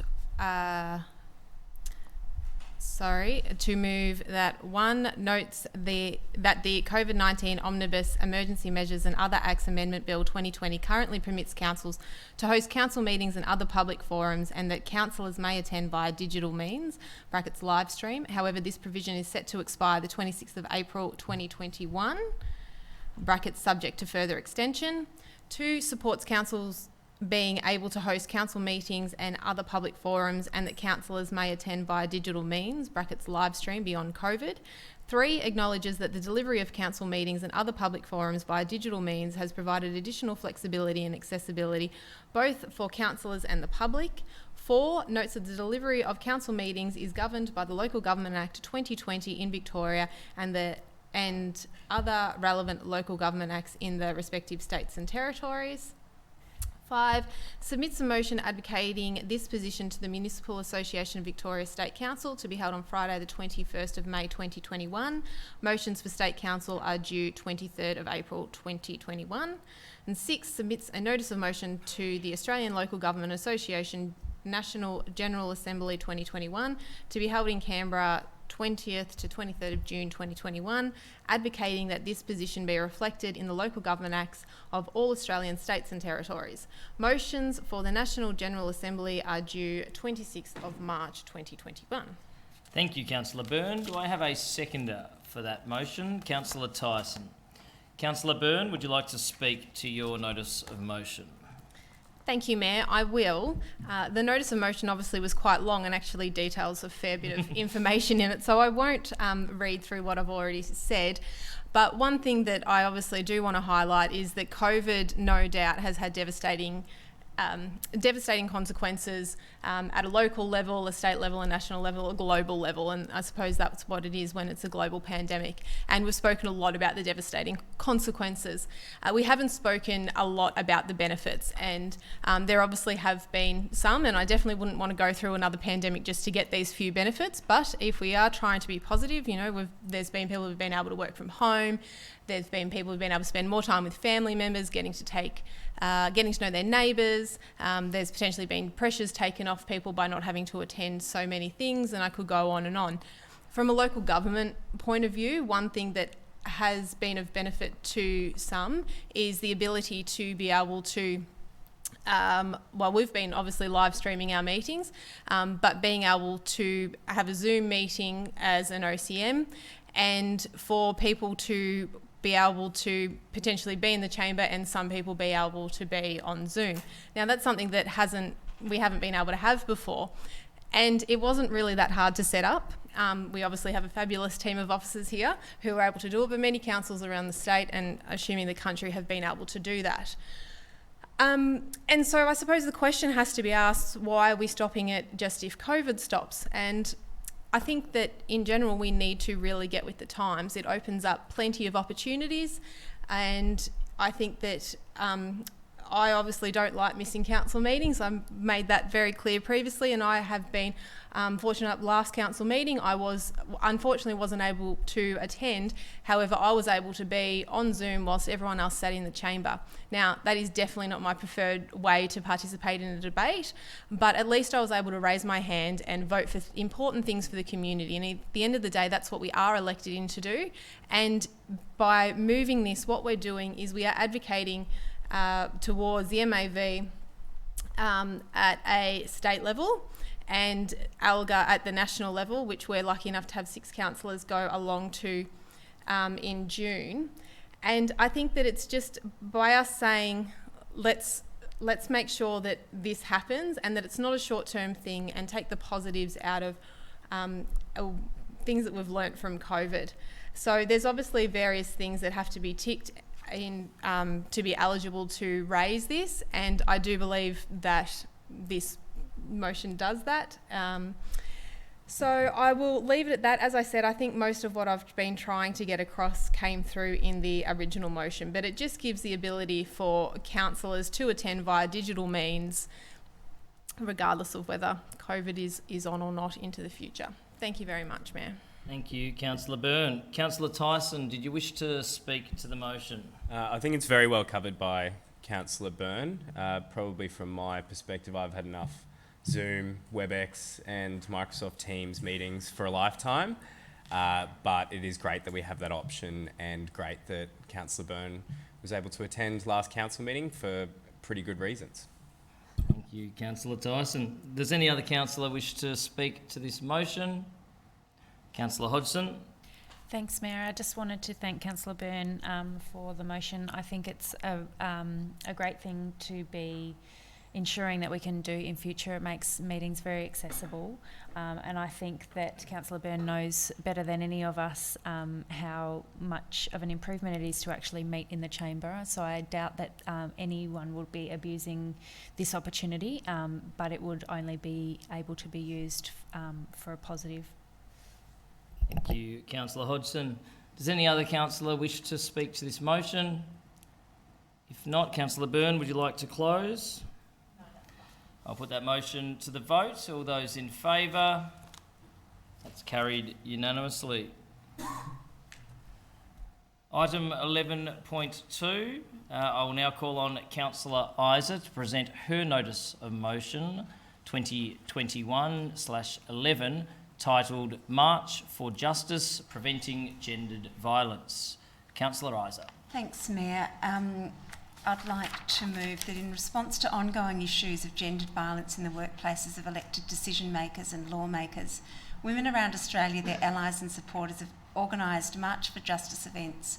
By working together, issues of sexism, misogyny, patriarchy, unsafe workplaces and a lack of equality in politics and the wider community can be addressed, while also being mindful of intersectional inequality faced by women of colour with disability, facing economic inequality and or LGBTIQA plus Australians.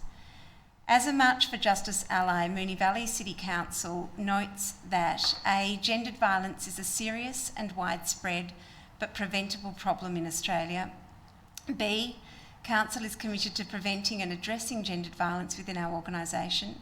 C, under the Local Government Act 2020, it is the function of the Chief Executive Officer to develop a workforce plan by the 31st of December 2021 that sets out measures for gender equality, diversity and inclusiveness. D, under the Gender Equality Act 2020, Council has a duty to promote gender equality and it is required to submit a Gender Equality Action Plan by the 31st of October 2021. E, the Victorian Auditor-General's ongoing sexual harassment in local government inquiry will inform further work on sexual harassment in councils. And F, Council supports the Chief Executive Officer to bring to Councillors' attention any further measures necessary to address issues of gender equality within the organisation.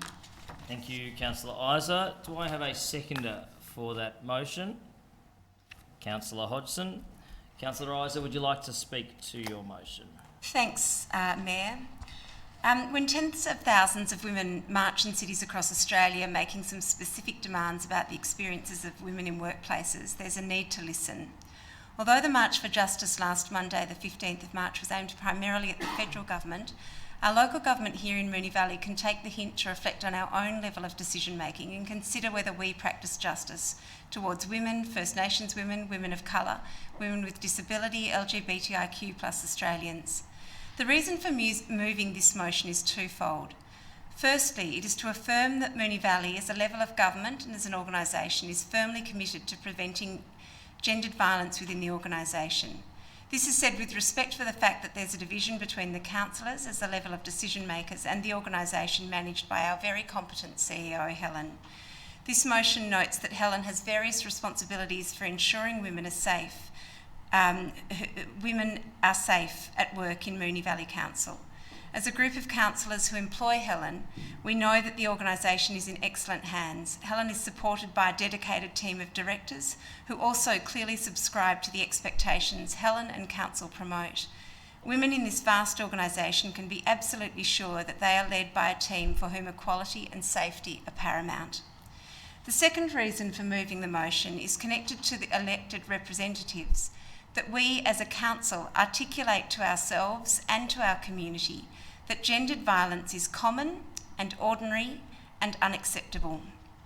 This means that norms and conventions that sometimes seem neutral can in fact be discriminatory, and it's up to all of us to continue to interrogate policies and practices.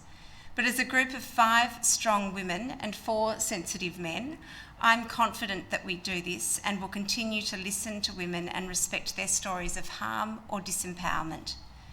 There's a third, more personal reason for moving this motion, and that's to do with the origins of the March for Justice. The march was initiated in response to women's experience of working as staff to members of Parliament. Now, I worked as a staff member for a federal parliamentarian from 2010 to 2013. was not easy. I was the only woman in a senior role, and as much as the aspirations of equality were vocalised, they were not always enacted. Campaign time was declared a non-breeding season. Leaving to collect kids from school was frowned on, and misogyny was tolerated. I understand the frustration and the need for the Federal Department of Finance to do more to support staff of MPs. But the importance of this motion here at Moonee Valley is to say that we've come a long way since I, with former Councillor Jan Chantry, were the only women in the room on nights like tonight. We now have a leadership team at Moonee Valley that supports women of all backgrounds and identities, and to anyone struggling with inequality, please speak up. We all, councillors and executive, have your back. Thank you, Councillor Isa. Councillor Hodgson, would you like to speak to this motion? I don't think there's anything I can add to that. It was really beautifully put. Thank you, Councillor Isa. Thank you, Councillor Hodgson. Does any other councillor wish to speak to the motion? Councillor Tyson. Just a point of clarification, Mayor, to Councillor Isa. Just on point E, I'm just wondering whether there should have been a couple of capital letters amongst that inquiry, just to clarify. So the point of clarification is the local government inquiry an actual inquiry? Is that the question? So just whether capital letters for the first words for sexual harassment in local government inquiry. Oh, okay. So just as the title of clarifying. the Sorry, inquiry. just clarifying is the wording sexual harassment in local government inquiry? Is that an actual inquiry that's taking place? Do you want me to speak? Oh, yes, if you could. Yes. So, Councillor Tyson, those words were taken from that, and I just, in my multiple tabs that I have open on the screen, I cannot find the tab. It's from the local government of Victoria, so the LGV website, where there's a page that goes through all of the activities that councils are required to do under the new Local Government Act in response to gender equality, and this particular inquiry, so the words are taken directly from there. I think that the reason that they're in lowercase is because it was actually a hyperlink to the inquiry, which I can't bring up on my, I just can't bring up this very second. If you would like me to take a moment to answer that question specifically, I'm very happy to. Oh, no, look, I think governance has just confirmed that, yes, that it is an inquiry, so a sexual harassment in local government inquiry, so it does refer to a set inquiry process. Thank you for the clarification, Governance and Councillor Isa. Councillor Tyson, did you wish to speak further to the motion? No, just to say well said to Councillor Isa. Thank you, Councillor Tyson. Any other councillor wish to speak to the motion? If not, Councillor Isa, would you like to close? We'll put that motion to the vote. All those in favour? That's carried unanimously. So the next item on the agenda is urgent business. Councillors, do we have any urgent business? Councillor Isa? Mayor, there has been a request to Council to fly the Greek flag on independence, to celebrate 200 years of independence on the 25th of March 2021. I'm happy to put that as urgent business. Right, so Councillor Isa's moving a motion of urgent business pertaining to the raising of a flag for Greek Independence Day. Do I have a seconder for this motion of urgent business? Councillor Tyson. Now, this is speaking specifically to the need to accept the item of urgent business. Councillor Isa, would you like to speak to the item? Speak to the reason for the item is being urgent. Yes. So the 25th of March is comes before the next, in 2 days' time, and precedes the next council meeting. Thank you, Councillor Isa. Councillor Tyson? No, any other councillor wish to speak to this matter being urgent? Councillor Byrne? Just to tick off the other point from governance is that we hadn't received this letter before our strategic briefing to make it a notice of motion. Thank you, Councillor Byrne. Any other councillor wish to speak? If not, Councillor Isa, would you like to close? Councillors, I'll put now to the vote of accepting this item as a matter of urgent business. Those in favour? That's carried unanimously. Councillor Isa, I've just asked, do you need a moment to... Close a motion. Yes, all right. I was going to do it on the fly. What would you... I don't mind. We might just adjourn, as chair, I'll adjourn the meeting just for 3 minutes under the governance procedures so we can prepare a motion in writing.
The meeting, and we are currently in urgent business.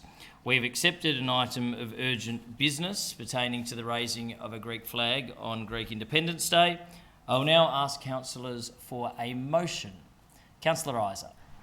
Mayor, I'd like to move that in response to a request from the Australian Greek community in Moonee Valley that Council undertake a flag-raising ceremony at the Civic Centre in Moonee Ponds on Thursday the 25th of March to celebrate 200 years of independence. Thank you, Councillor Isa. Do I have a seconder for that motion? Councillor Tyson. Councillor Isa, would you like to speak to the motion? The request has come through, and I've only just seen it this evening, but as a community with probably over 100 different nationalities and backgrounds and communities within our boundaries of our municipality, I am very supportive of the opportunity to show support for a particular community albeit from Greece in this particular instance, and certainly if there were other opportunities in the future to support other communities on particularly special days for them, I'd certainly welcome them to make contact with Council to make sure that we can equally celebrate important days for other communities. In recognition of our many and varied backgrounds, it's something that we see every citizenship ceremony. We see how many different backgrounds we have in Moonee Valley, and it's something that we really love about our community and very proud to support our different backgrounds, our different communities. Thank you, sorry. Thank you, Councillor Isa. Councillor Tyson, would you like to speak to the item? As someone who's frequently mistaken for having Hellenic heritage, I'm very proud to support this motion. Thank you, Councillor Tyson. Does any other councillor wish to speak to this motion? Councillor Sypek. Thank you, Mr Mayor. I'm very close with the Greek community up in East Keilor. Father Con has got a very good parish up there, but we also have the Greek community of East Keilor, and I know that they're called the East Keilor Greek community, and I also know the Ascot Vale Greek community, but I've never heard of the Australian Greek Community Association of Moonee Valley.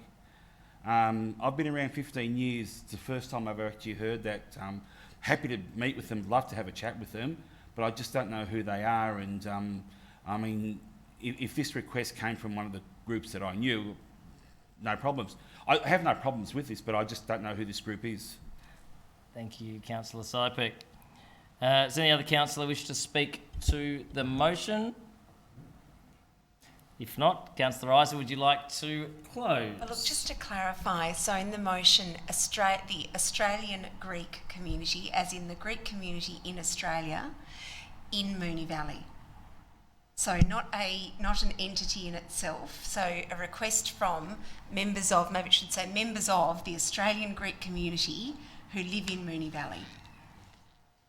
Thank you, Councillor Isa. Who that is. I'll put that to the vote. All those in favour? That's carried unanimously. Councillors, do we have any other items of urgent business? I have an urgent item of business, Mr Mayor.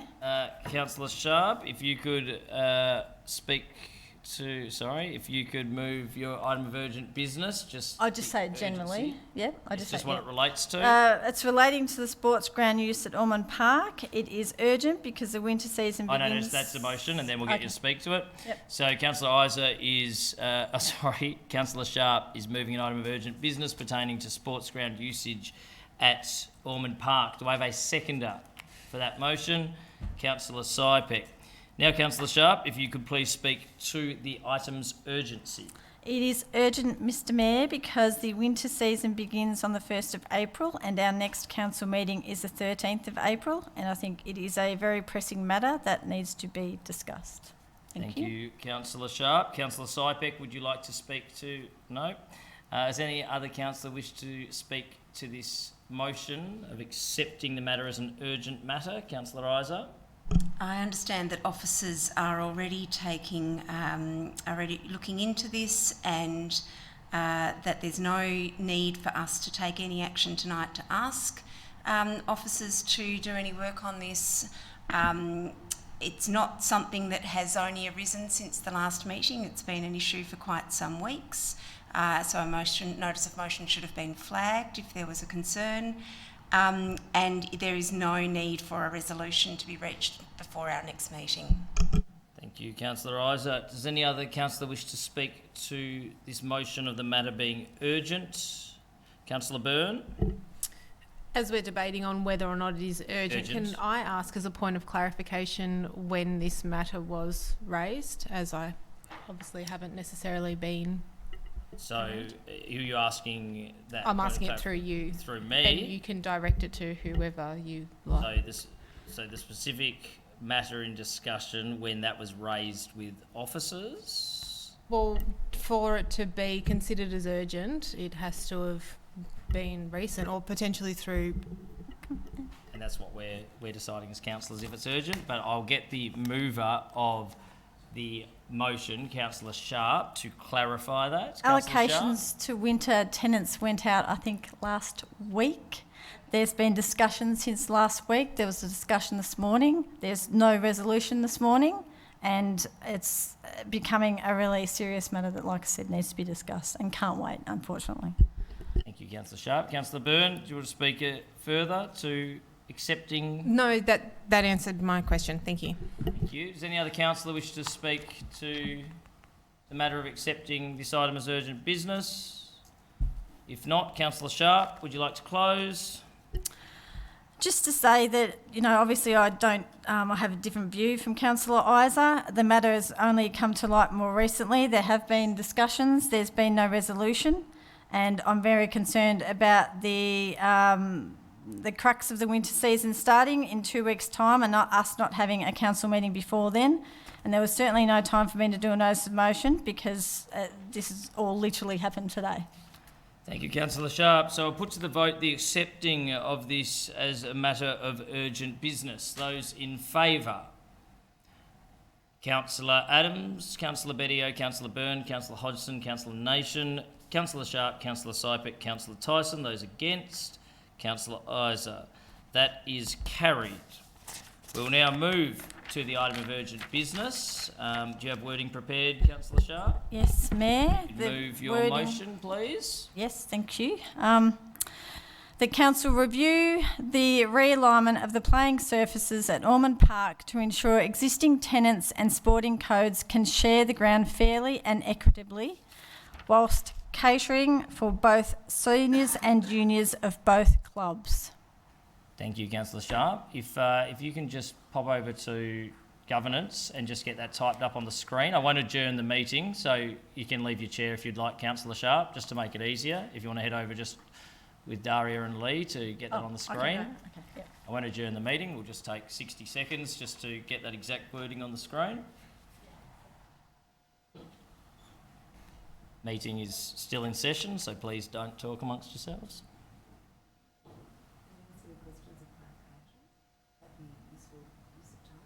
No, because Councillor Sharp's not at a chair, so she's not listening. Yeah, but Councillor Sharp has the right to listen to the meeting, so yeah. Yeah, no, that's fair.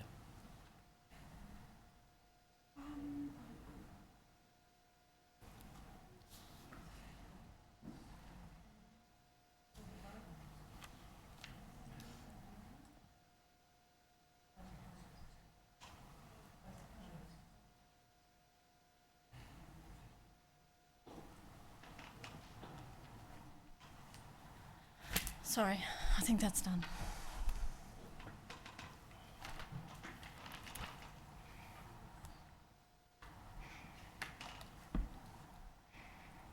All right, so the motion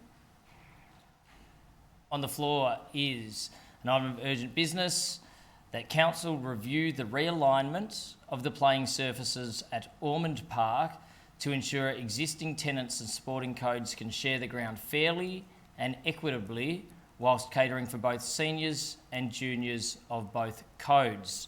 Do I have a seconder for that motion? Councillor Sypek. Councillor Sharp, would you like to speak to your motion?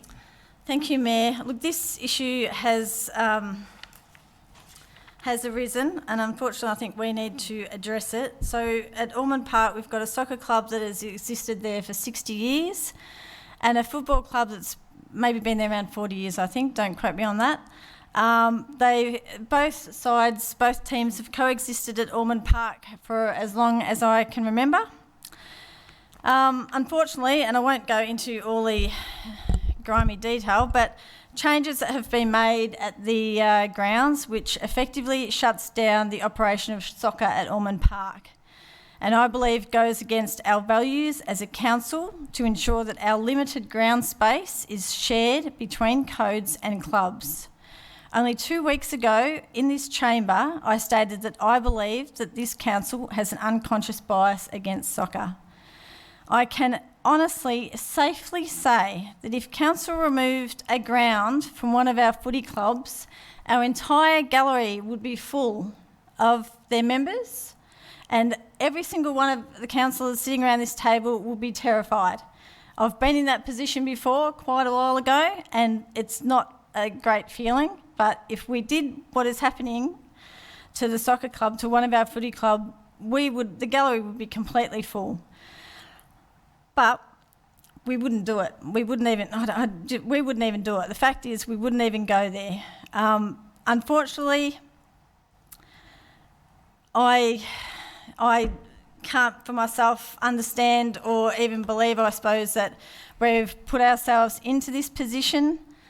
But if we were to go and change ground conditions which effectively reduced a code to only having their juniors there and not even being able to use their pavilion, their home of 60 years, I think it is just absolutely ridiculous.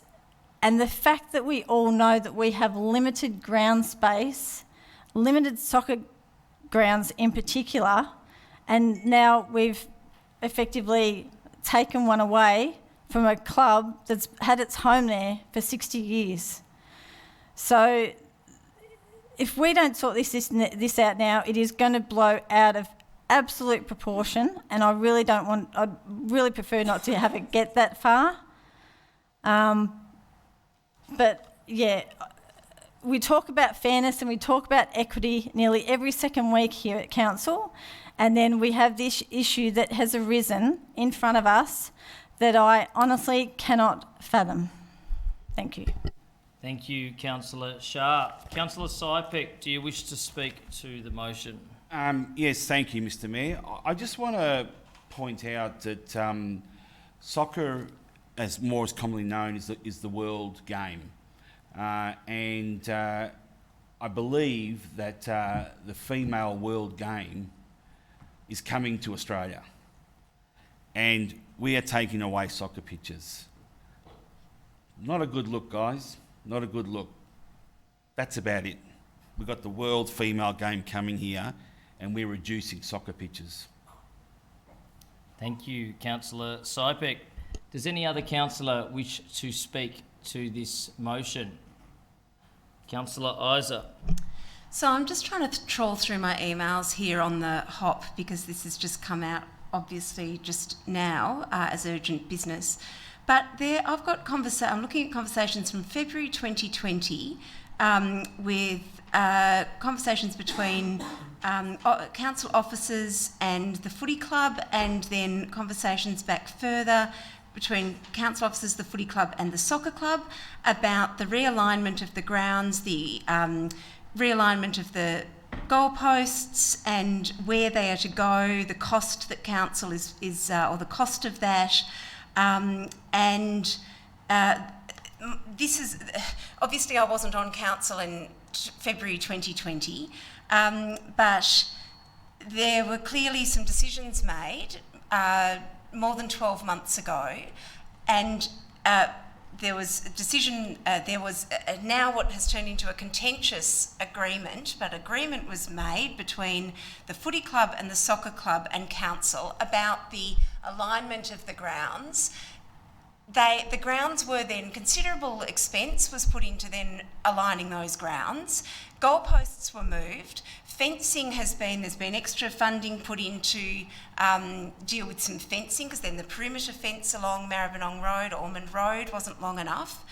And now, as a matter of urgent business, without sufficient report, not even seeking a report on this, with an officer emailing us last night to say that give a full background and to indicate that further discussions are being had by the parties to try to work out an amicable resolution.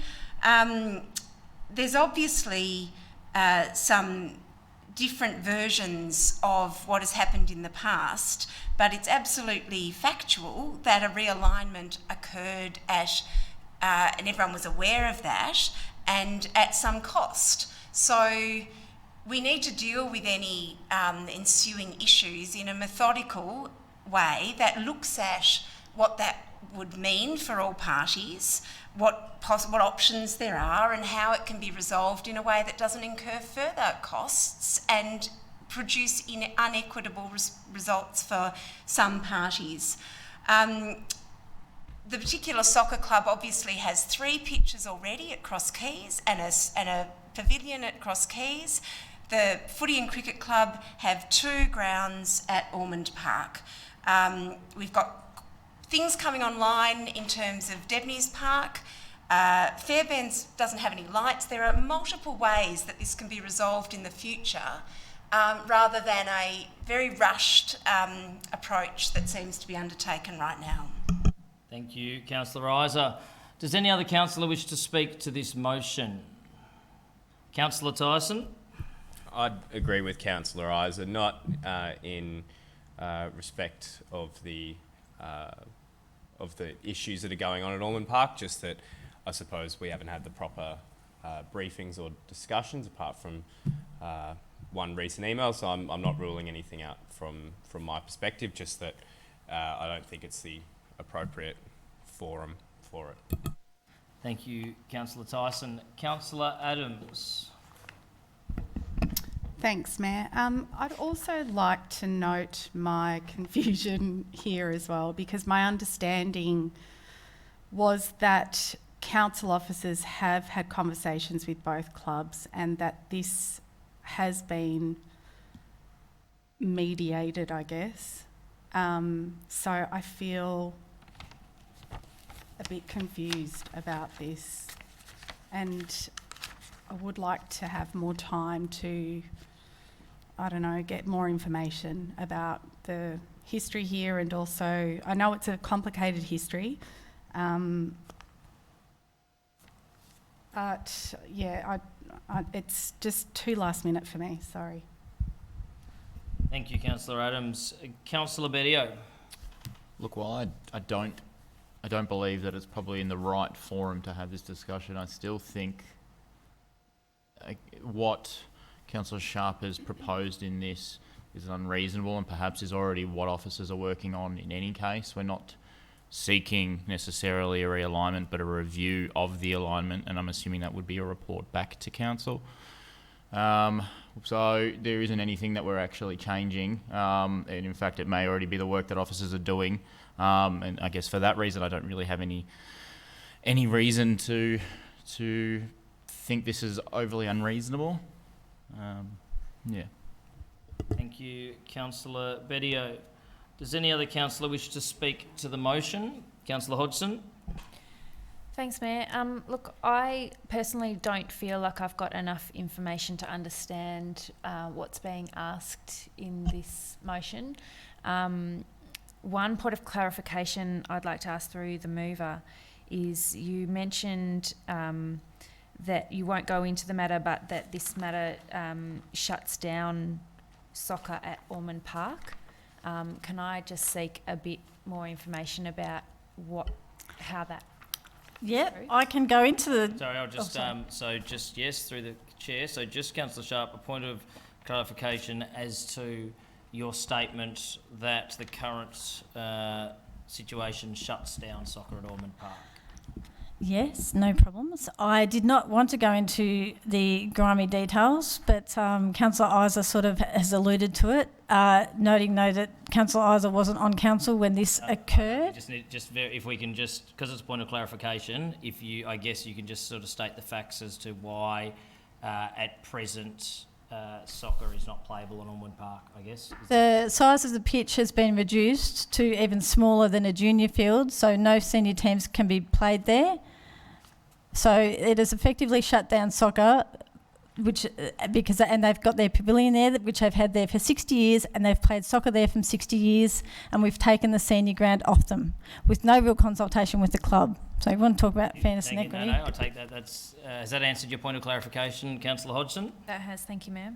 Would you like to speak on the motion? Oh, look, I'll just finish off to say I think there's a lot of complexity happening. I've seen the email now that's just been sent today, and reading through that, I can see that there is a proposed way forward that the officers are working through. I don't feel sufficiently briefed to be able to make a decision tonight on this. I'll leave it there. Thank you, Councillor Hodgson. Does any other councillor wish to speak? Only you left, Councillor Byrne. Councillor Bedio has spoken. Just a point of clarification through you, Mayor, to the Director of Strategy and Planning, if that's possible. If you give me the point of clarification, and then I'll be able to tell you if that's possible. Whether, from the officer's perspective, they're on the understanding that senior clubs won't be able to play at Ormond Park. So, look, it's my understanding through a point of clarification that you can't seek opinion beyond what is entailed in the report. In this instance, there is no report, but you would not be able to seek an officer's opinion. 44.2 of the governance rules. Yep, thank you. Sorry, Councillor Bedio, but that's the rules. Any other councillor wish to speak to the motion? Thank you, Mayor, as I'm the only councillor who hasn't spoken on this. So obviously there is a really detailed history here, and I'm not a ward councillor. However, I was a councillor for the last term, and I do remember being at the Ormond Park Pavilion opening with you, Councillor Sharp and Councillor Sypek, I believe, Councillor Cusack, and it was very exciting when it got opened. And my understanding was that there was some talk between the Royals having their new pavilion down at Cross Keys and potentially not having seniors, but I wasn't privy to those conversations, not being a ward councillor, not being on the sports portfolio holder, and obviously it is very messy, it's very tricky. The way that I read this urgent business is that by ensuring that both seniors and juniors are able to play, it is basically saying that we will continue with the Royals'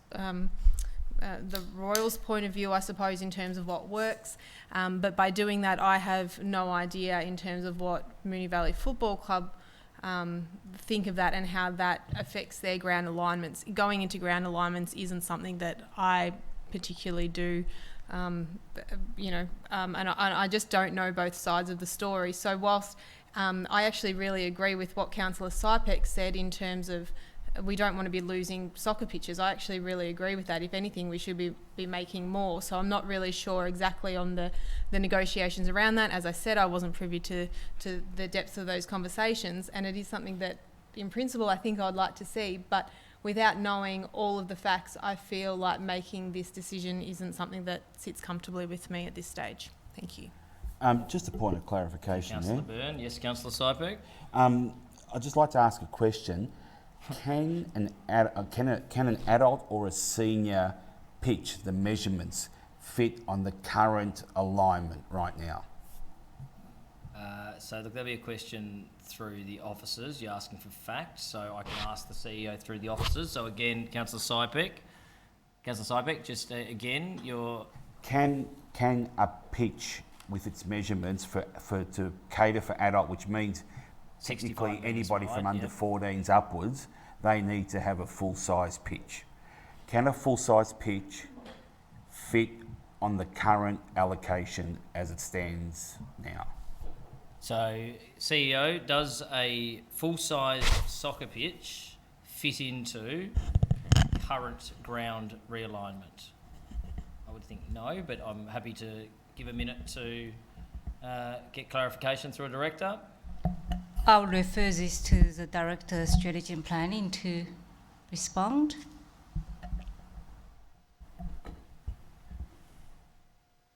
Oh, thank you.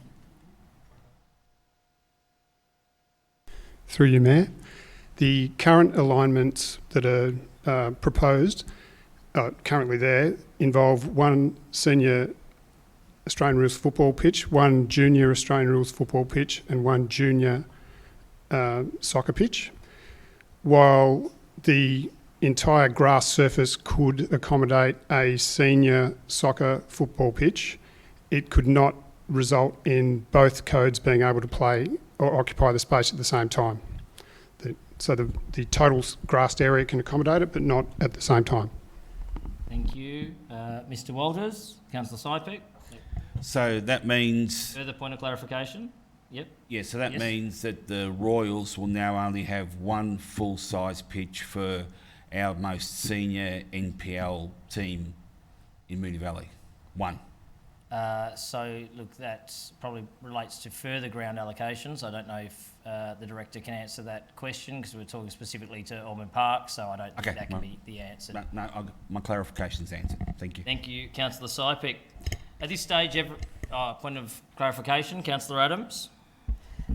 Through you, Mayor, just a question for Narella, point of clarification. So you're just seeking a review of the realignment? Yes, I've worded it sorry. Yes, yeah, Councillor Sharp. Yes, I've worded it that way. Review the realignment. Yes. Thank you, Councillor Sharp. Further point of clarification, or? So my understanding, and I'm sorry for thinking out loud, but I just need to make sure this Park, is I just need you need to ask me a point of clarification. You can't enter into debate or discussion. So unless there's a specific point of clarification, I can't really entertain the debate.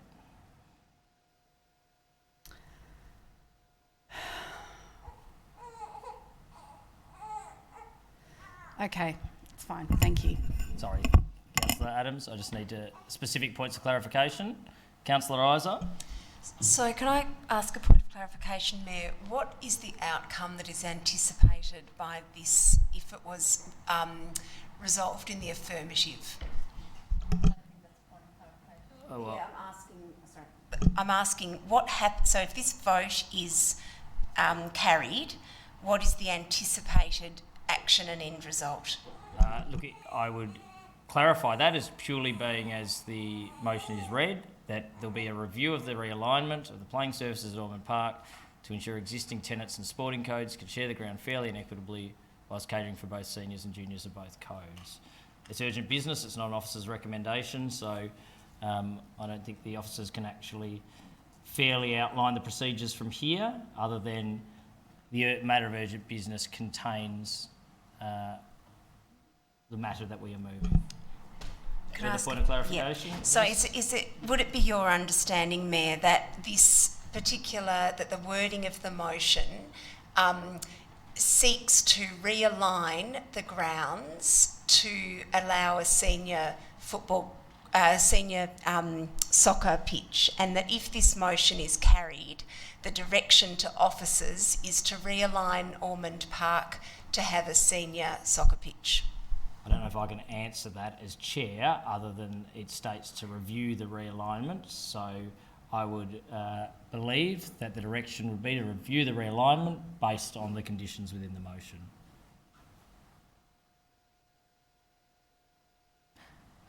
If there's no more points of clarification before we close debate, I'll get Councillor Sharp to close debate. Thank you, Mayor. Look, this is a technical issue, and I don't take this matter lightly by any stretch of the imagination.